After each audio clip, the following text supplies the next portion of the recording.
Bonsoir à tous. Je vous remercie d'être venus aussi nombreux au nom de la Direction de la Santé qui, en partenariat avec l'université, organise donc cette réunion. Je remercie particulièrement M. Tchekemian qui a tout mis en œuvre pour que ça soit une réussite. Et je voudrais signaler que cette réunion en fait clôture une semaine de la vaccination qui est un événement mondial qui est célébré un peu dans tous les pays et pour lequel la Polynésie française, grâce au soutien de la Direction de la Santé et du ministère de la Santé, a organisé quelque chose d'un peu exceptionnel avec la venue de personnes de l'extérieur, des experts en vaccinologie. Donc je ne reviens pas sur ce qui s'est passé cette semaine, ça n'a peut-être pas d'intérêt. Je voudrais simplement vous présenter les personnes qui nous accompagnent depuis le début de cette semaine. Il y a donc au premier rang le docteur Anne Van Steel, qui est responsable de la vaccination, la prévention vaccinale en Nouvelle-Calédonie, donc à Nouméa. Vous avez à sa droite le docteur Roberta Pastore, qui est médecin responsable, enfin médecin intervenant particulièrement dans le programme élargi de vaccination à l'OMS à Manille. Donc cette dame est italienne mais parle très bien le français, vous pourrez lui poser des questions. Et puis vous avez Madame Leney, qui est cadre sage-femme à Wallis et qui s'occupe également de vaccination. Donc voilà pour nos invités, les personnes qui ont participé donc à toutes les activités. Et je vous présente donc notre orateur de ce soir, le professeur René Migliani, qui est professeur de santé publique, ex-professeur de l'école du Val-de-Grâce, donc médecin militaire, et qui a une compétence particulière en vaccinologie et en enseignement de la vaccinologie. Donc je lui laisse la parole, je vous remercie. Bon, donc je vais commencer à vous parler donc des enjeux. Mais avant ça, je vais faire quelque chose maintenant que l'on fait toujours, parce que quand on parle de vaccination, etc., il ne faut pas qu'il y ait de lien ou de conflit d'intérêts avec l'industrie pharmaceutique et en tout cas les industriels de la vaccination. Je n'en ai aucun, donc je veux le dire d'emblée. Je n'ai aucun intérêt dans les vaccins et les industriels. Alors en introduction, j'ouvre un livre pour vous raconter une histoire, pour essayer d'avancer dans la connaissance des vaccinations et de voir quels sont les enjeux pour terminer. Alors, je commence d'abord par citer un monsieur que vous connaissez tous, monsieur Nelson Mandela, qui a été le président du Vaccine Fund, donc le fonds qui permet de financer les vaccins pour les enfants de 2001 à 2004. Alors, je voudrais lire avec vous, enfin, vous lirez sans parler, mais moi je parlerai, une phrase qu'il a dite et qui me semble être vraiment importante. Il a dit « Nous devons faire preuve de solidarité en faveur des enfants, tant au niveau individuel qu'au niveau institutionnel, et exiger en leur nom l'équité pour tous, c'est-à-dire du plus riche au plus pauvre, afin de s'assurer qu'ils auront accès à l'outil de prévention le plus fondamental et le plus efficace qui soit, la vaccination. » J'ai mis en bleu pour qu'on les voit et qu'ils apparaissent, et ça résume ce qu'il a dit, « Accès des enfants à la vaccination ». Et je pense que c'est l'enjeu majeur de la vaccination. Voilà, je voulais commencer par cette phrase parce qu'elle me semble importante. Cet homme a dit beaucoup de phrases importantes. C'était un sage quelque part, malgré tout ce qu'il avait vécu dans sa vie. Alors on va commencer par quelque chose d'un peu technique, un peu d'immunité. C'est pas facile à expliquer. Je vais essayer autant que possible de vous expliquer avec des petits dessins que j'ai préparés. Vous voyez ici l'image, c'est ce qu'on appelle une cellule dendritique. Elle a des bras comme une pieuvre et elle va présenter ce qu'est l'antigène, soit d'un agent qui provoque les maladies, soit d'un vaccin. Et ça, c'est une cellule très importante pour l'immunité. Donc on va voir quel est son rôle et comment se passe l'immunité. Donc l'immunité, comme disent les journalistes, comment ça marche? Alors ça commence d'abord par une rencontre avec un microbe. Alors un microbe, ça peut être une bactérie, la bactérie qui donne les méningites Haemophilus, qui donne la tuberculose, ça peut être un virus, le virus qui donne la rougeole, ça peut être un parasite. Donc, première rencontre avec un microbe. Il pénètre dans l'organisme à travers la peau, en le respirant, au niveau du tube digestif, et on peut être malade. Mais notre organisme va se défendre. Alors il se défend comment? Il met en jeu ce qu'on appelle l'immunité innée, c'est-à-dire les premières défenses, ce qu'on envoie en première ligne pour essayer de neutraliser les... Alors, il y a beaucoup de cellules qui interviennent et je montre que la principale, la cellule dendritique. Ce qu'elle va faire, c'est qu'elle va avaler le microbe, on appelle ça un macrophage, une grosse cellule qui mange. Et elle va décortiquer ce microbe et elle va extraire tout ce qui est à sa surface, va permettre de donner les signaux pour lancer l'immunité. Alors vous voyez que j'ai marqué réaction inflammatoire parce que dans tous les débuts d'infection, localement, on a une inflammation. Vous avez tous, vous êtes coupé le doigt, mis une épine dans le doigt, au bout de quelques heures, vous avez le doigt qui est chaud, qui est rouge, c'est ça la réaction inflammatoire. Mais cette cellule, une fois qu'elle a décortiqué le microbe, elle va se transformer en une cellule qu'on appelle la cellule présentatrice d'antigènes, c'est-à-dire qu'elle a identifié dans le microbe la partie de sa surface qui va permettre d'envoyer les bons signaux pour notre immunité. Et donc, vous voyez, elle va, au bout de tous ces spicules qu'on voit ici, elle présente les petits bouts d'antigènes. Ça, c'est la première partie, c'est la première réponse, et ça se passe dans les premières heures, les 4 premières heures. C'est l'immunité innée. Je donne des détails comme je le ferai aux étudiants, mais moi, je pense qu'il est fondamental d'expliquer les choses de manière à ce qu'on puisse comprendre après comment marche un vaccin. Donc, une fois qu'elle a fait ça, cette cellule, elle arrive dans les ganglions. Vous savez, quand vous avez une angine, quand vous êtes un peu blessé, vous avez des petits ganglions sous le bras, vous avez des petits ganglions sur le cou. Ben, c'est parce que les cellules sont là et vont continuer à provoquer la réponse immunitaire. Donc, ces cellules présentatrices, elles vont présenter cet antigène à une première cellule qu'on appelle les lymphocytes T. Vous les connaissez parce qu'il y a une maladie grave depuis les années 80 qui s'appelle le sida. Et le virus du sida, il détruit ces cellules-là. Et donc cette cellule, qui est vraiment la cellule importante du système immunitaire, la cellule T ici, elle va activer d'autres lymphocytes qu'on appelle les lymphocytes B. Lymphocytes B parce que ça vient de bone, l'os en anglais, c'est des cellules qui viennent de la moelle osseuse. Elles ont ces cellules dans le sang, elles ont capturé aussi le pathogène, mais elles ont besoin d'être activées, stimulées par ces cellules T. Et ces cellules T, en même temps, c'est comme un policier qui fait la circulation, qui la fait bien sûr, pas comme tout à l'heure parce qu'il y avait des embouteillages. Et donc elle va moduler la réponse pour pas qu'il y ait trop de réponses ou pas assez de réponses. Et qu'est-ce qu'elle va, cette activation, elle va faire que cette cellule B là, elle a le signal pour se multiplier. Vous connaissez tous le grain de riz sur un échiquier, 1 grain, puis vous mettez 2 grains, puis 4 grains, ben elle fait ça quoi. Hein.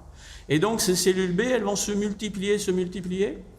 Donc il faut quand même plusieurs jours, donc vous voyez 96 heures pour que ça commence le processus à être initié. Et au bout du bout, ces cellules, elles vont fabriquer des anticorps. On a présenté l'antigène qui est étranger à notre organisme, et nous, l'organisme va fabriquer des anticorps qui vont neutraliser ces antigènes. Et donc, ils vont neutraliser le microbe. Ça, c'est la première partie.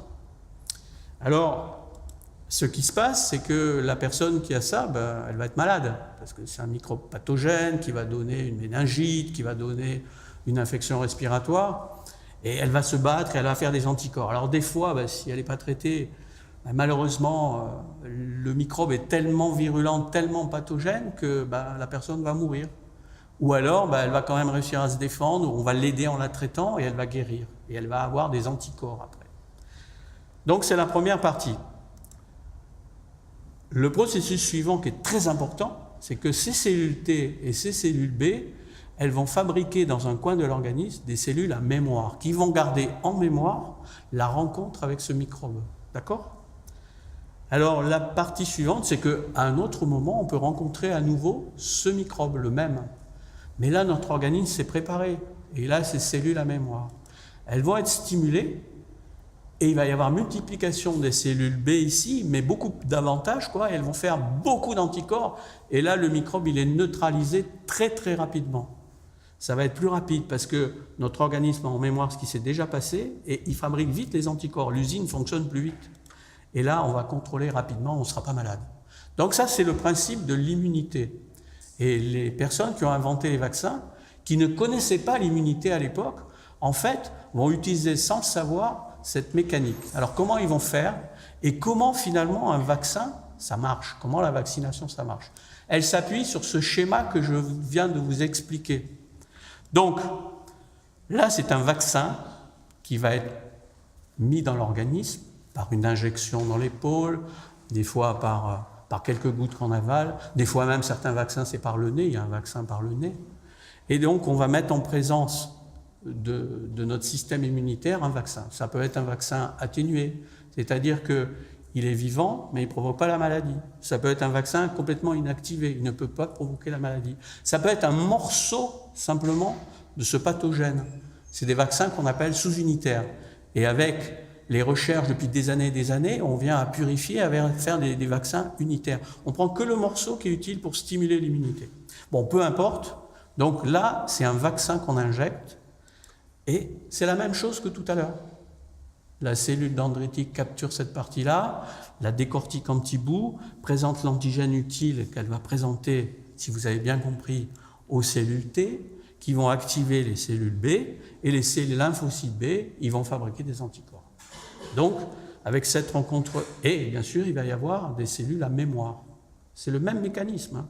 Mais on stimule notre système par quelque chose qui ne va pas provoquer de maladie. C'est ça, le vaccin. Et donc, on met en place une mémoire immunitaire qui va être longue dans la vie. Alors, des fois, on est obligé de faire plusieurs injections, des fois une, ça suffit. Mais peu importe le mécanisme. Évidemment, je simplifie, hein, mais vous voyez que c'est le même mécanisme que quand on est face à un microbe. Alors, qu'est-ce qui se passe? On a déjà mis en mémoire la rencontre avec le microbe qui est un peu différent, qui est atténué, qui est inactivé, et on va rencontrer le vrai microbe. Et qu'est-ce qui va se passer? Comme tout à l'heure, on va stimuler notre réponse à anticorps plus rapidement. Et donc, les cellules T, les cellules B vont se multiplier, vont fabriquer là beaucoup plus d'anticorps, et c'est des anticorps qu'on dit avides, c'est-à-dire que vraiment ils ont faim pour détruire les pathogènes. Et donc, on sera protégé par notre vaccin, on n'aura pas la maladie.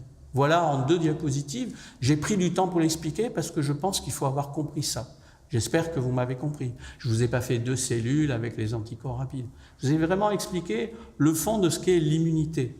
Donc, on utilise notre système remarquable qui est le système immunitaire pour mettre en place un système de mémoire et qui va réagir tout de suite pour faire des anticorps et nous protéger. Voilà les 2 éléments fondamentaux qu'il faut avoir compris au départ.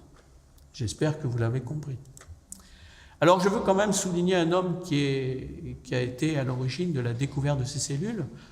D'abord, pour le présenter, c'est un Canadien, Ralph Steadman, qui est mort. Il a eu le prix Nobel pour ça, et ça méritait le prix Nobel. Mais il n'a pas été seul, il y a eu un Américain et un Français. Parce que la recherche, c'est international. Il y a plein de labos, plein d'équipes. Ce n'est pas une personne. C'est l'union des individualités avec les gens qui les aident qui a abouti à des résultats. Alors, c'est intéressant de dire ça, parce que vous voyez, le prix Nobel, c'est 2011. Ça veut dire que tous nos anciens qui ont fait des vaccins, ils ne connaissaient pas tout ça. Et donc, ça veut dire aussi qu'on avance tout le temps dans la connaissance pour améliorer encore les vaccins, et pas que les vaccins. Voilà, je voulais lui rendre hommage parce que c'était une découverte importante. Vous voyez, ici, vous avez une image avec les microscopes électroniques, enfin une espèce de caméra qui va voir. Et on voit bien au bout de ces spicules les fameux antigènes, les parties de surface des microbes qui vont être présentées aux cellules T qui sont fondamentales. Et c'est elles qui sont détruites dans le sida. C'est pour ça que les personnes qui ont le sida ne peuvent plus se défendre contre les infections. Ce n'est pas la question de ce soir, mais je voulais vous expliquer ça. Alors, je vais faire quand même un peu d'histoire. Les vaccins, il y a 2 hommes importants dans la vaccination. Le premier, c'est un Anglais qui s'appelle Edward Jenner. Et la date qu'il faut retenir, c'est 1796. C'est peu après la Révolution française. Donc c'est la fin du XVIIIe siècle. Je ne me trompe pas, c'est le XVIIIe, parce que des fois je me trompe. Donc c'est l'acte de naissance de la vaccination. Alors cet homme, il avait le génie de la curiosité. Tous ceux qui inventent des choses, ils sont curieux. Ils écoutent, ils parlent avec les gens. Et lui, il était médecin de campagne. Et il parlait avec les gens qui faisaient de l'élevage de bovins, les bœufs.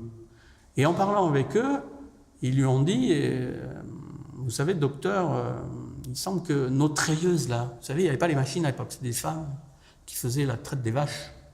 Eh ben, les vaches, elles ont ce qu'on appelle la vaccine, la variole de la vache. Vous voyez, je ne sais pas si vous voyez bien, mais ici, c'est des pieds de vache avec des pustules comme dans la variole. C'est une maladie de la vache. Et quand les femmes, elles traient et qu'il y a ces petites pustules, elles vont contaminer, elles vont avoir aussi elles-mêmes ces pustules. Mais l'intérêt pour elles, c'est qu'après, c'est empirique, hein, elles n'ont pas la variole. Comme si elles étaient protégées d'avoir eu cette variole de la vache, qui ne les rend pas très malades, qui leur fait quelques petites pustules sur les mains et ça ne va pas plus loin. Et donc cet homme qui était curieux, qui allait au-devant des autres, au-devant de ses malades, qui discutait, il s'est dit, c'est intéressant, il faudrait explorer. Donc il s'est dit, c'est peut-être l'occasion de faire un vaccin. Comment faire le vaccin? D'exposer les personnes à ce qu'il y avait dans ces petites pustules de vaccine, et puis essayer de l'instiller dans la peau des personnes pour faire la réaction comme les treilleuses. Et puis peut-être qu'après, en exposant au virus de la variole, on va avoir des gens protégés qui ne feront pas la variole.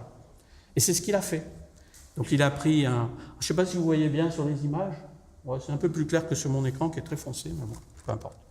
Donc, j'ai choisi une première image, parce qu'on a fait beaucoup d'images de cet exploit de M. Jenner. Alors, dans certaines images, on a un petit garçon dans une maison qui est très calme et tout. Et puis, dans une autre, il y en a un, c'est un petit gamin qui est là, comme ça, et ça me semble plus traduire la réalité, parce qu'il ne devait pas avoir envie de se faire triturer. Alors, il a prélevé sur les petites pustules de la treilleuse. Elle avait eu la vaccine sur les mains. Il a pris un petit stylet, il a gratté un peu le jus de ses pustules, et après il a été sur le gamin, c'est ce qu'on voit sur l'image, elle n'avait pas envie le gamin, hein, et il lui a fait des petits points comme ça dans la peau. Et là, il lui a donné la vaccine. Alors après, l'enfant, il a fait une petite pustule comme ça, une vaccine. Alors ça, c'était la première étape. La deuxième étape, c'est qu'il fallait l'exposer au virus de la variole humaine. Donc 3 mois après, il y avait un varioleux qui avait des pustules de la variole sur tout le corps. Il a gratté une pustule et sur l'enfant, il a fait la même chose. Si son vaccin marchait, il n'était pas malade. Et si son vaccin ne marchait pas, il a attrapé la variole. Vous imaginez, hein? En fait, l'enfant, il a fait une petite pustule et puis il n'a pas été malade. Et c'était le début de la vaccination, le premier triomphe. À partir de là, ça s'est répandu dans tous les pays d'Europe. En France, à partir de 1801, on a vacciné avec la vaccine pour protéger de la variole. Et on a fait ça chez les bébés. On avait récupéré en Angleterre, en France, on avait récupéré quelques jus de vaccine. Et les premiers, à Boulogne, ont été vaccinés, les premiers enfants. Et ils faisaient une petite pustule, on prélevait sur eux, et on faisait de bras à bras comme ça. Et on a vacciné comme ça toute la France. Bon, après, au bout d'un certain temps, on est revenu à les prélèvements sur les vaches qui avaient la vaccine, la variole de la vache. Et on a fait la même chose, on grattait sur les vaches et on faisait des petites piqûres sur la peau. Et on a fait ça de vache à bras. Et puis ensuite, la vaccination s'est répandue. Ça va? L'explication de Jenner. Par là, on comprend l'intérêt d'être curieux dans la vie. Et c'est comme ça qu'on avance, d'être un bon observateur et d'aller au contact des gens. Alors la variole, quand même, avant Jenner et au XIXe siècle, la variole, c'est une maladie due à un virus qui est contagieuse, qui est strictement humaine. Le mot important, c'est strictement humaine. C'est-à-dire, ce n'est pas une maladie qui touche les animaux. Là, je parle de la variole humaine. Elle est strictement humaine. Elle est importante. On va voir pourquoi. Ce mot. C'est un fléau quand même fort. Il tuait 30% des malades, ce qu'on appelle la létalité. Hein? Quand on parle des malades qui meurent, on parle de la létalité. Jusqu'à 30% mouraient. Depuis l'Antiquité, c'était une maladie grave. Hein? Vous voyez l'image avec toutes les grosses pustules sur tout le corps. Donc c'était vraiment un fléau. Et puis, elle était limitée à l'Asie, à l'Afrique, à l'Europe. Et après, vous savez qu'il y a eu les grands voyageurs, les grands découvreurs. Certains sont venus en Polynésie. Vous pouvez certainement imaginer Cook, etc., Bougainville. Et donc, ça a diffusé en Amérique, puis après, ça a diffusé dans le Pacifique. Alors, dans le Pacifique, j'ai cherché, parce que je me suis dit que ce serait peut-être intéressant de parler d'exemples polynésiens. Et j'ai trouvé une épidémie meurtrière qui a eu lieu en 1863 aux Marquises. Il y a un navire français militaire qui ramenait des Marquisiens qui avaient été pris par les Péruviens pour aller dans les mines du Pérou et les ont ramenés. Ils ont eu la variole, certains, donc on les a débarqués à Nukuiva, aux Marquises. Et là, il y a une épidémie terrible qui a atteint toute l'île de Nukuiva, et puis à côté, l'île de Wapo. Il y a eu 1500 morts de variole. 1500 morts. Quand même, les autorités ont pris les devants, et dans les mois qui ont suivi, l'année suivante, ont été vaccinés toute la population de Tahiti et de Montréal. Voilà. J'ai trouvé un rapport d'un monsieur Gros qui avait fait un constat sanitaire en 1891 à Tahiti, et il disait dans tout ce qu'il a écrit, la vaccine est pratiquée et acceptée à Tahiti. Donc on vaccinait déjà à Tahiti. Je ne sais pas si on faisait tout bien, mais on vaccinait contre la variole, qui était un fléau. Alors le deuxième homme, c'est Pasteur, qui lui a posé vraiment les bases de la vaccination. Il a d'abord travaillé sur des vaccins pour les animaux. C'était un chimiste à la base, lui. Il a fait la pasteurisation, vous avez entendu parler de ça. Et là, il s'est intéressé aux vaccins. Et il a constaté que les poules qui étaient exposées à un microbe qu'on appelle Pasteurella, c'est son nom à lui, Pasteur, provoquait le choléra des poules. Mais quand la culture était vieillie, entre guillemets, c'est-à-dire qu'il avait atténué en fait, et qu'il exposait ces poules à ça, elles n'étaient pas mortes. Par contre, quand ensuite il faisait la même chose avec vraiment le choléra des poules, avec le microbe qui n'avait pas été atténué, les poules témoins mouraient. Par contre, les poules qu'il avait exposées dans un premier temps à ce microbe atténué n'étaient pas mortes. Donc il avait créé un premier vaccin. Il en a fait pour d'autres animaux et après il s'est intéressé à l'homme et là il a imaginé essayer de trouver un vaccin pour protéger contre la rage. Alors c'est un vaccin particulier parce que c'est un vaccin thérapeutique. Dans la rage, quand on est mordu par un animal qui a la rage, le virus va aller dans les neurones qui forment les nerfs et le virus il va monter le long de ces nerfs à partir des jambes, à partir des bras, éventuellement à partir du cou, et il va aller vers le cerveau. Mais il met du temps pour faire ça. Et donc on a le temps de vacciner pour empêcher que le virus atteigne le cerveau et donne la rage qui à ce moment-là est mortelle dans tous les cas. Donc il a fait son vaccin, et le premier jeune garçon qui a été vacciné, c'est Joseph Mester, un pasteur à Paris, et il lui a fait sa vaccination avec son vaccin. Il a fait 10 injections quand même, il fallait supporter, quoi. Mais bon. Et ça a été le succès. Il avait été mordu par un chien qui avait fait vraiment plusieurs morsures sur le corps, le jeune. Et il n'est pas mort, donc ça a été la découverte du vaccin contre la rage. À partir de là, l'Institut Pasteur a une renommée extraordinaire, et il y a eu la construction de plein d'instituts dans le monde entier qui ont fait la vaccination contre la rage. Alors vous voyez, après, j'ai mis ce schéma, c'est pas pour le commenter complètement, mais pour vous montrer que on s'est pas arrêté là. Il y a eu un siècle entre Jenner et Pasteur, et après ça s'est enchaîné, et actuellement c'est exponentiel, on découvre tous les ans en tout cas on met au point des nouveaux vaccins pour protéger les populations humaines. Le dernier en date, vous lisez peut-être pas sur l'écran, en haut à droite, là, c'est le vaccin Ebola. Alors, j'étais en Guinée quand il y avait l'épidémie d'Ebola, et j'ai assisté à la vaccination des populations, et c'est un vaccin efficace. Peu importe, c'est pour dire que la recherche avance. Actuellement, en France, il y a 50 vaccins qui sont utilisés pour vacciner la population. Alors, j'ai parlé de l'histoire des vaccins, mais il faut dire que ces maladies infectieuses, un certain nombre d'entre elles, provoquaient vraiment beaucoup de morts. Vous voyez, on estimait qu'avant l'ère de la vaccination, la variole tuait 5 millions d'humains tous les ans. Les diarrhées, les dysenteries, 3,7 millions, etc., la tuberculose, c'est par millions qu'on compte les morts. Alors on ne met pas sur ce schéma les gens qui survivaient mais qui avaient des séquelles, en particulier des séquelles neurologiques. Quand on a la rougeole, on peut avoir des séquelles neurologiques graves du cerveau, etc., etc. Donc ça, c'est des chiffres, des estimations de l'UNICEF pour montrer avant le poids de ces maladies. Donc les vaccins arrivaient à un moment où il fallait ces outils pour sauver beaucoup, beaucoup de gens. Alors j'ai dit que les maladies infectieuses s'étaient répandues avec les grands découvreurs en Amérique, puis le Pacifique. Ici, j'ai trouvé un petit graphique, alors vous ne pouvez peut-être pas bien le lire, mais je vais essayer de vous l'expliquer, qui date de 2017, une publication dans une revue de haut niveau par un Américain et son équipe, et qui montre l'impact des maladies infectieuses graves comme la rougeole, la dysenterie, donc ça donne une grosse diarrhée avec de la fièvre, la variole, la grippe. Vous vous souvenez de la grippe espagnole du début du XXe siècle, et l'impact sur la population. Alors comment ça s'interprète? Ici, c'est la population au début, quand on a les premiers chiffres.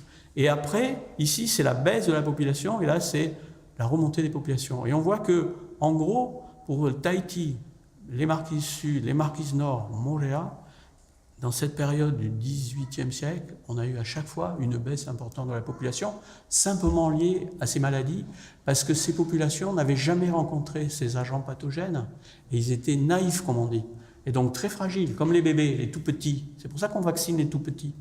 Hein.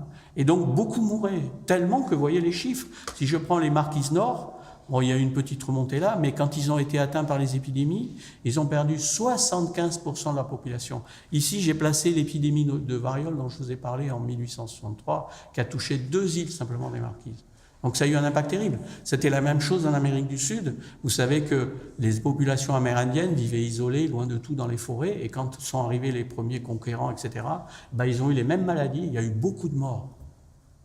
Donc, ces maladies tuent. Alors la variole, ben, ça a été le premier vaccin, et ça a été la première grande victoire des vaccinations. On a vacciné de façon universelle, et l'OMS, ici, dans son bilan final, quand on a éradiqué la variole en 1977, montre le nombre de pays qui avaient la variole au début du siècle, en 1920. Alors, vous voyez, il y a beaucoup de pays, plus de 40 en Afrique, plus de 30 en Asie, à peu près 30 en Amérique, un peu plus de 20 en Europe. Aucun dans la région Océanie, où il y avait bien sûr la Polynésie. Et on voit diminuer tout doucement le nombre de pays, donc on vaccine. Mais ce n'est pas vraiment très bien. Donc en 1959, l'OMS dit « Résolution, il faut éradiquer la maladie ». Pourquoi l'éradiquer ? Parce qu'elle est strictement humaine. Quand une maladie touche également les animaux, et certaines touchent les animaux et les hommes, on ne pourra jamais les éradiquer. Mais quand elles sont strictement humaines et qu'on a des vaccins efficaces, on peut imaginer les éradiquer, c'est-à-dire les éliminer. Et c'est ce qui s'est passé. Alors évidemment, comme toujours, quand on lance ces grandes opérations, ça baisse, mais pas assez vite. Donc au bout de quelques années, souvent 5-10 ans, on fait encore plus de choses. Et là, ce qu'on a fait, on a fait de la surveillance, tous les cas qui apparaissaient, et ce qu'on appelle de l'endiguement. C'est-à-dire qu'on envoie des équipes qui vont vacciner tout autour, en anneaux. C'est ce qu'on a fait pour Ebola en Guinée. On vaccine en anneaux pour vraiment arrêter l'épidémie. Et là, on voit qu'à partir de 1966, ça baisse. Et le dernier cas a été identifié en Somalie en 1977. Alors, quand on fait l'éradication, il faut attendre 3 ans sans cas. Et donc, en 1980, l'OMS a dit « éradication officielle de la variole dans le monde ». Première énorme victoire. Plus de circulation du virus de la variole. Vous avez vu les chiffres de morts que ça provoquait. Ça, c'était vraiment une grande victoire. Alors, on ne s'arrête pas là. En même temps, l'OMS continue à réfléchir. Il n'y a pas que la variole. Et donc, dès 1970, on fait un premier constat. Le constat, c'est qu'il y a 17 millions d'enfants de moins de 5 ans qui meurent tous les ans dans le monde. Et parmi ces 17 millions, il y en a 5 qui meurent de maladies qu'on pourrait éviter avec les vaccins qui existent et qui sont efficaces. Donc, l'idée, c'est que, alors je ne compte pas bien sûr les millions de handicaps, en particulier neurologiques, soit cérébrales, soit les paralysies. Vous avez l'image d'un enfant qui a une polio. Hein. Et donc, décide en 1977, parce qu'il faut le temps de mettre tout ça en branle, que tous les pays soient d'accord, etc., le programme élargi de vaccination, et qui dure encore. Hein. Et ce programme mondial va s'attaquer d'abord à 6 maladies qui tuent beaucoup les enfants. La tuberculose, la diphtérie. La diphtérie, ça donne des grosses angines avec des grosses membranes et l'enfant, il meurt étouffé. Beaucoup de familles à l'époque vivaient ça. Vous voyez leurs enfants qui mouraient de la diphtérie. On appelle ça le croup. Donc il faut s'attaquer à ça. Le tétanos, la coqueluche, la poliomyélite qui donne les paralysies et la rougeole. Et donc on lance ça. Et au début, l'objectif, c'était de vacciner tous les enfants du monde dans leur première année de vie contre ces 6 maladies. Et en complément, alors vous voyez, il y en avait à peu près 130 millions à l'époque, maintenant c'est à peu près 140 millions. Donc c'est vraiment un objectif de taille de vacciner toute cette masse d'enfants. Et en même temps, on a décidé, pour protéger du tétanos les bébés, de vacciner aussi les mamans avant qu'elles soient enceintes ou au moment de leur grossesse contre le tétanos. Ça, c'est les premiers objectifs. C'est pour ça que j'ai mis ces petits dessins d'enfants. Alors bien sûr, on ne s'arrête pas là, et dans la décennie qui a suivi, l'OMS décide d'autres initiatives et d'autres mises en place de vaccins. Éradication de la polio. Pourquoi éradication ? Si vous avez compris ce que j'ai dit en préalable, c'est parce que c'est une maladie spécifique de l'homme, la poliomyélite. Les virus n'attaquent que l'homme. Donc on a un vaccin efficace, on peut imaginer l'éradication. Mise en place de la vaccination contre la fièvre jaune. C'est une maladie à virus, un peu comme la dengue, mais qui tue aussi, et qui a lieu que dans 2 régions du monde, la région des tropiques en Afrique et la région des tropiques en Amérique du Sud. Vous avez vu qu'on vaccine contre le tétanos la mère et les enfants, et on dit il faut l'éliminer, c'est insupportable. Les accouchements sont mal faits, les bébés sont contaminés au niveau du cordon, les mamans ne sont pas vaccinées et les bébés meurent de tétanos. Il faut éliminer ça, c'est un fléau qu'il faut éliminer. La vaccination contre l'hépatite B. L'hépatite B, ça donne les yeux jaunes, ça donne, on est malade. Quelques malades vont faire une forme chronique, ils vont avoir une cirrhose du foie qui ne fonctionne plus. Et cette cirrhose du foie, pour certains, ça va aboutir à un cancer du foie. Donc là aussi, c'est intolérable. Donc, on décide de vacciner avec un vaccin efficace. Et 116 pays sont vraiment très infectés par ce microbe, ce virus, dont la Polynésie française. Et en Polynésie, dès cette époque, ou même un peu avant, on développe un programme de recherche pour comprendre comment circule ce virus. Et c'est le programme qu'on a appelé Australia. Parce qu'on a fait surtout les travaux aux Australes, il y a beaucoup d'infections à l'hépatite B. Je veux à cette occasion saluer quelqu'un qui est parmi nous dans la salle, le professeur Jean Roux, qui était directeur de l'Institut Malardé et qui a initié ce programme de recherche et qui a débouché ensuite sur le programme de vaccination. Éradication de la rougeole, c'est comme la polio, c'est une maladie spécifique de l'homme, donc on peut imaginer l'éradiquer en vaccinant tout le monde. Et enfin, un dernier vaccin important, c'est le vaccin contre un microbe, alors vous allez oublier ça, qu'on appelle Haemophilus influenzae B, peu importe. Ce qu'il faut retenir, c'est que c'est un vaccin qui donne des formes graves chez l'enfant, des méningites, et l'enfant il va avoir des grosses séquelles ou en mourir. Il va avoir surtout parfois des infections du carrefour respiratoire. On appelle ça une épiglottite, la hantise des pédiatres et des médecins de garde dans les hôpitaux parce qu'il faut soigner l'enfant très vite, sinon il meurt. Et on a trouvé un vaccin efficace à 100%.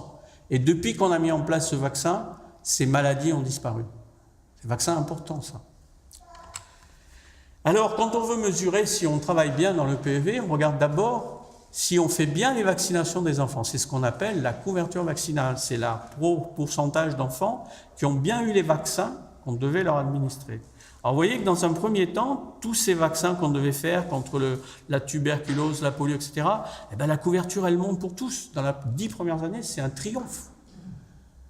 Les gouvernants comprennent très vite que c'est vraiment des choses qu'il faut faire pour les populations. Il faut appliquer ces vaccinations.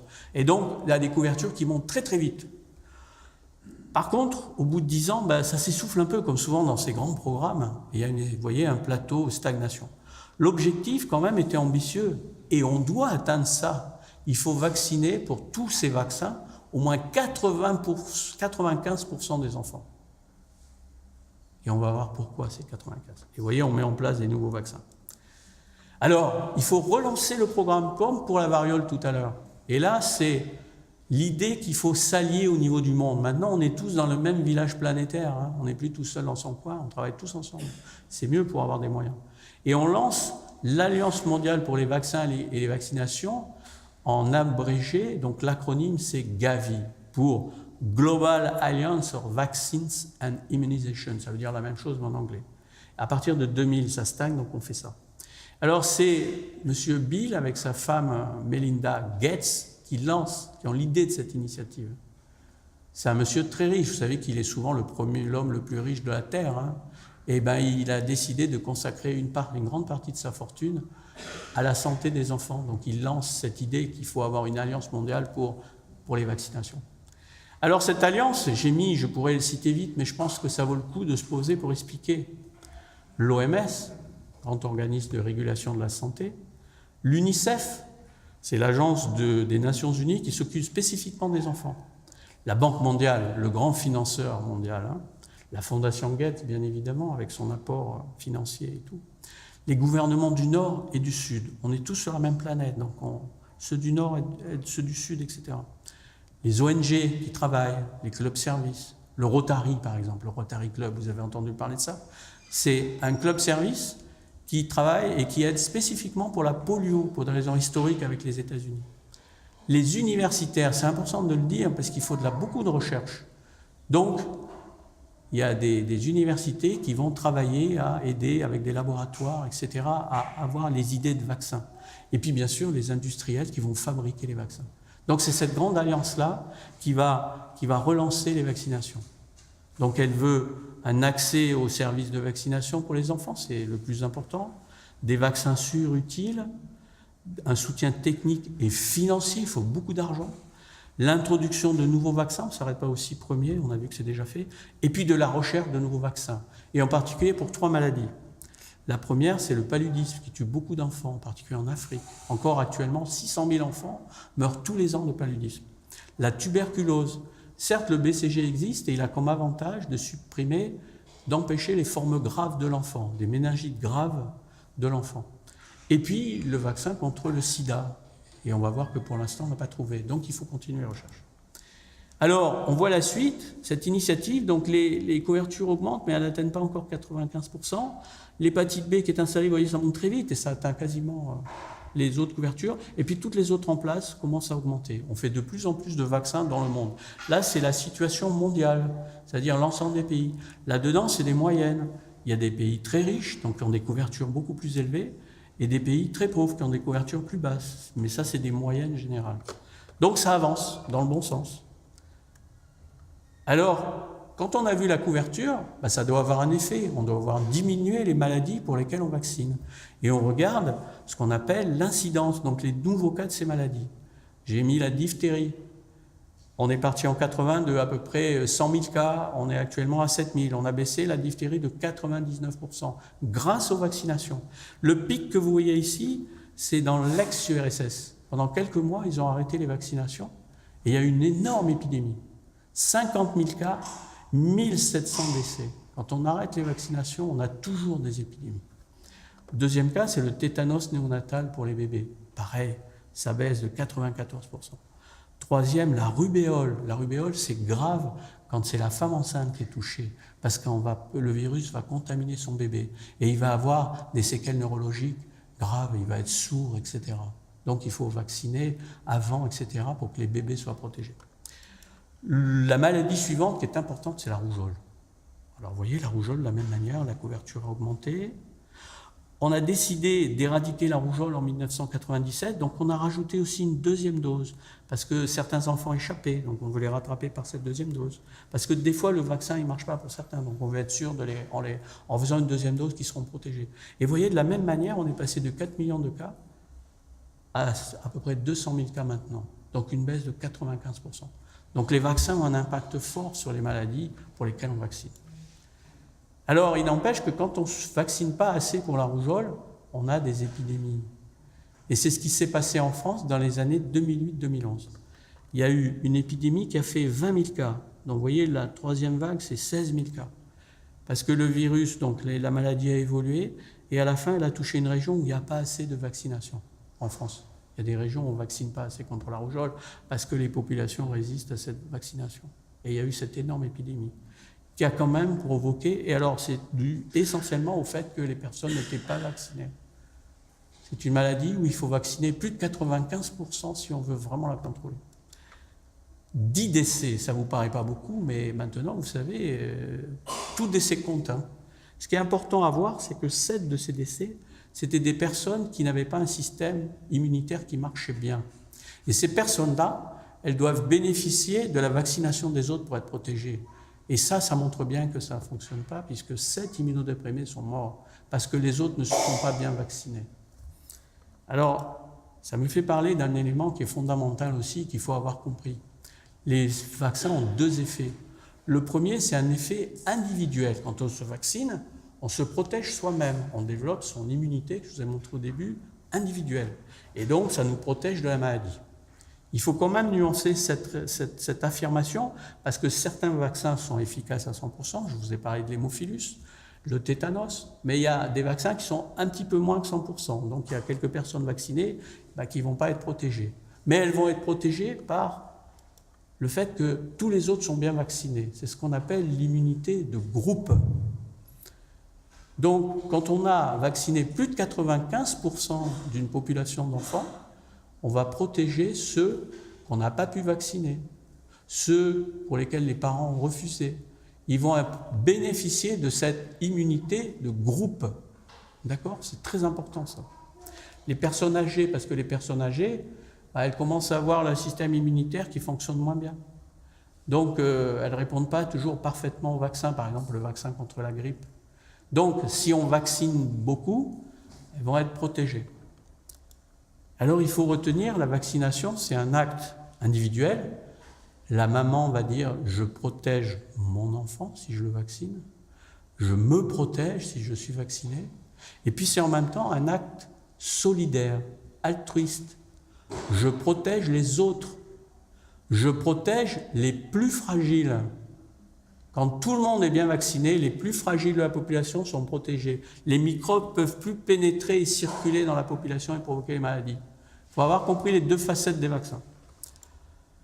Là, j'ai dit la même chose, mais avec un petit dessin. Donc, grosse couverture, 95% et plus, immunité de groupe. Donc, on va protéger les enfants trop jeunes pour être vaccinés, parce qu'on commence à les vacciner à 2 mois. Les personnes pour lesquelles on ne peut pas faire une vaccination, par exemple, une personne qui est en traitement contre le cancer, ça atteint son système immunitaire, on ne peut pas lui donner un vaccin vivant, comme le vaccin de la rougeole. Donc, elle va être protégée parce que les autres sont vaccinés et elle n'attrapera pas la rougeole. Les personnes qui, bien qu'elles aient été vaccinées, n'ont pas ou insuffisamment répondu, les personnes âgées, par exemple. Et puis, les enfants ou les adultes qu'on aurait dû vacciner, mais qui ne l'ont pas été. Les parents ont refusé. Les parents ont été négligents ou la personne a été négligente, elle n'est pas vaccinée. Et vous avez des parents actuellement, même des célébrités qui disent « mais moi, je refuse les vaccins pour mes enfants ». Et puis d'ailleurs, vous voyez, ils sont en bonne santé. Mais pourquoi ils sont en bonne santé? Parce que les autres se vaccinent et qu'ils les protègent. Donc là, ce n'est pas un acte altruiste de ces personnes-là, c'est un acte égoïste. Ils profitent de ce qu'on fait aux autres.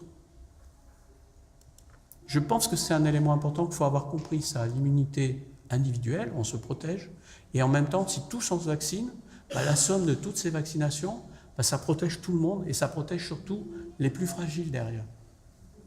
Et puis, ça empêche les microbes de pénétrer, par exemple, dans un pays. Actuellement, il y a la rougeole sévit depuis 2005 en Europe. Il y a eu 150 000 cas, plus de 100 décès. Et en France, depuis novembre dernier, il y a à nouveau beaucoup de rougeole, 1600 cas. Une jeune adulte est morte parce qu'elle n'était pas vaccinée. Et tout ça parce que on ne vaccine pas assez. Alors il faut se poser le risque d'exportation hors de l'Europe. Et on va voir qu'en Polynésie, on vaccine très très bien les enfants. Et donc ça veut dire qu'on fait bien les vaccinations et on protège la Polynésie en faisant ça. La polio, pour terminer, l'impact sur les maladies des vaccinations. De la même manière, on avait 35 000 cas estimés en 88, on décide le programme d'éradication et actuellement on a éliminé plus de 99%. On est presque à l'éradication. Jusqu'au mois d'avril 2018, pour cette année, il y a 9 cas de polio. Donc on y est bientôt. Donc il ne faut pas arrêter. Donc on a vraiment un succès énorme. Ça c'est la carte de répartition. Pour l'instant, il y a 2 pays essentiellement qui ont encore des cas, c'est Afghanistan, Pakistan. Vous connaissez la situation locale de ces pays. C'est des pays en guerre, il y a des mouvements, c'est difficile, il y a même des équipes qui ont été agressées, etc. Donc on a du mal à finir. Mais on va y arriver parce qu'il faut s'accrocher. On a quand même, sur les 3 virus polieux qui existent, on a déjà éradiqué le numéro 2. Donc c'est déjà un progrès extraordinaire. Il en reste 2 à éliminer complètement. Alors oui, je n'ai pas dit, mais ça a été éliminé dans le Pacifique en 2000 et bien sûr en Polynésie. Il n'y a plus de polio depuis longtemps. Alors, quand on vaccine, on fait baisser les maladies, mais on fait aussi baisser les conséquences graves des maladies qui sont les décès des enfants. Vous vous souvenez, je vous ai dit au début, 17 millions de morts estimés en 1970, dont 5 millions, c'était par les maladies évitables par la vaccination, à peu près 30%.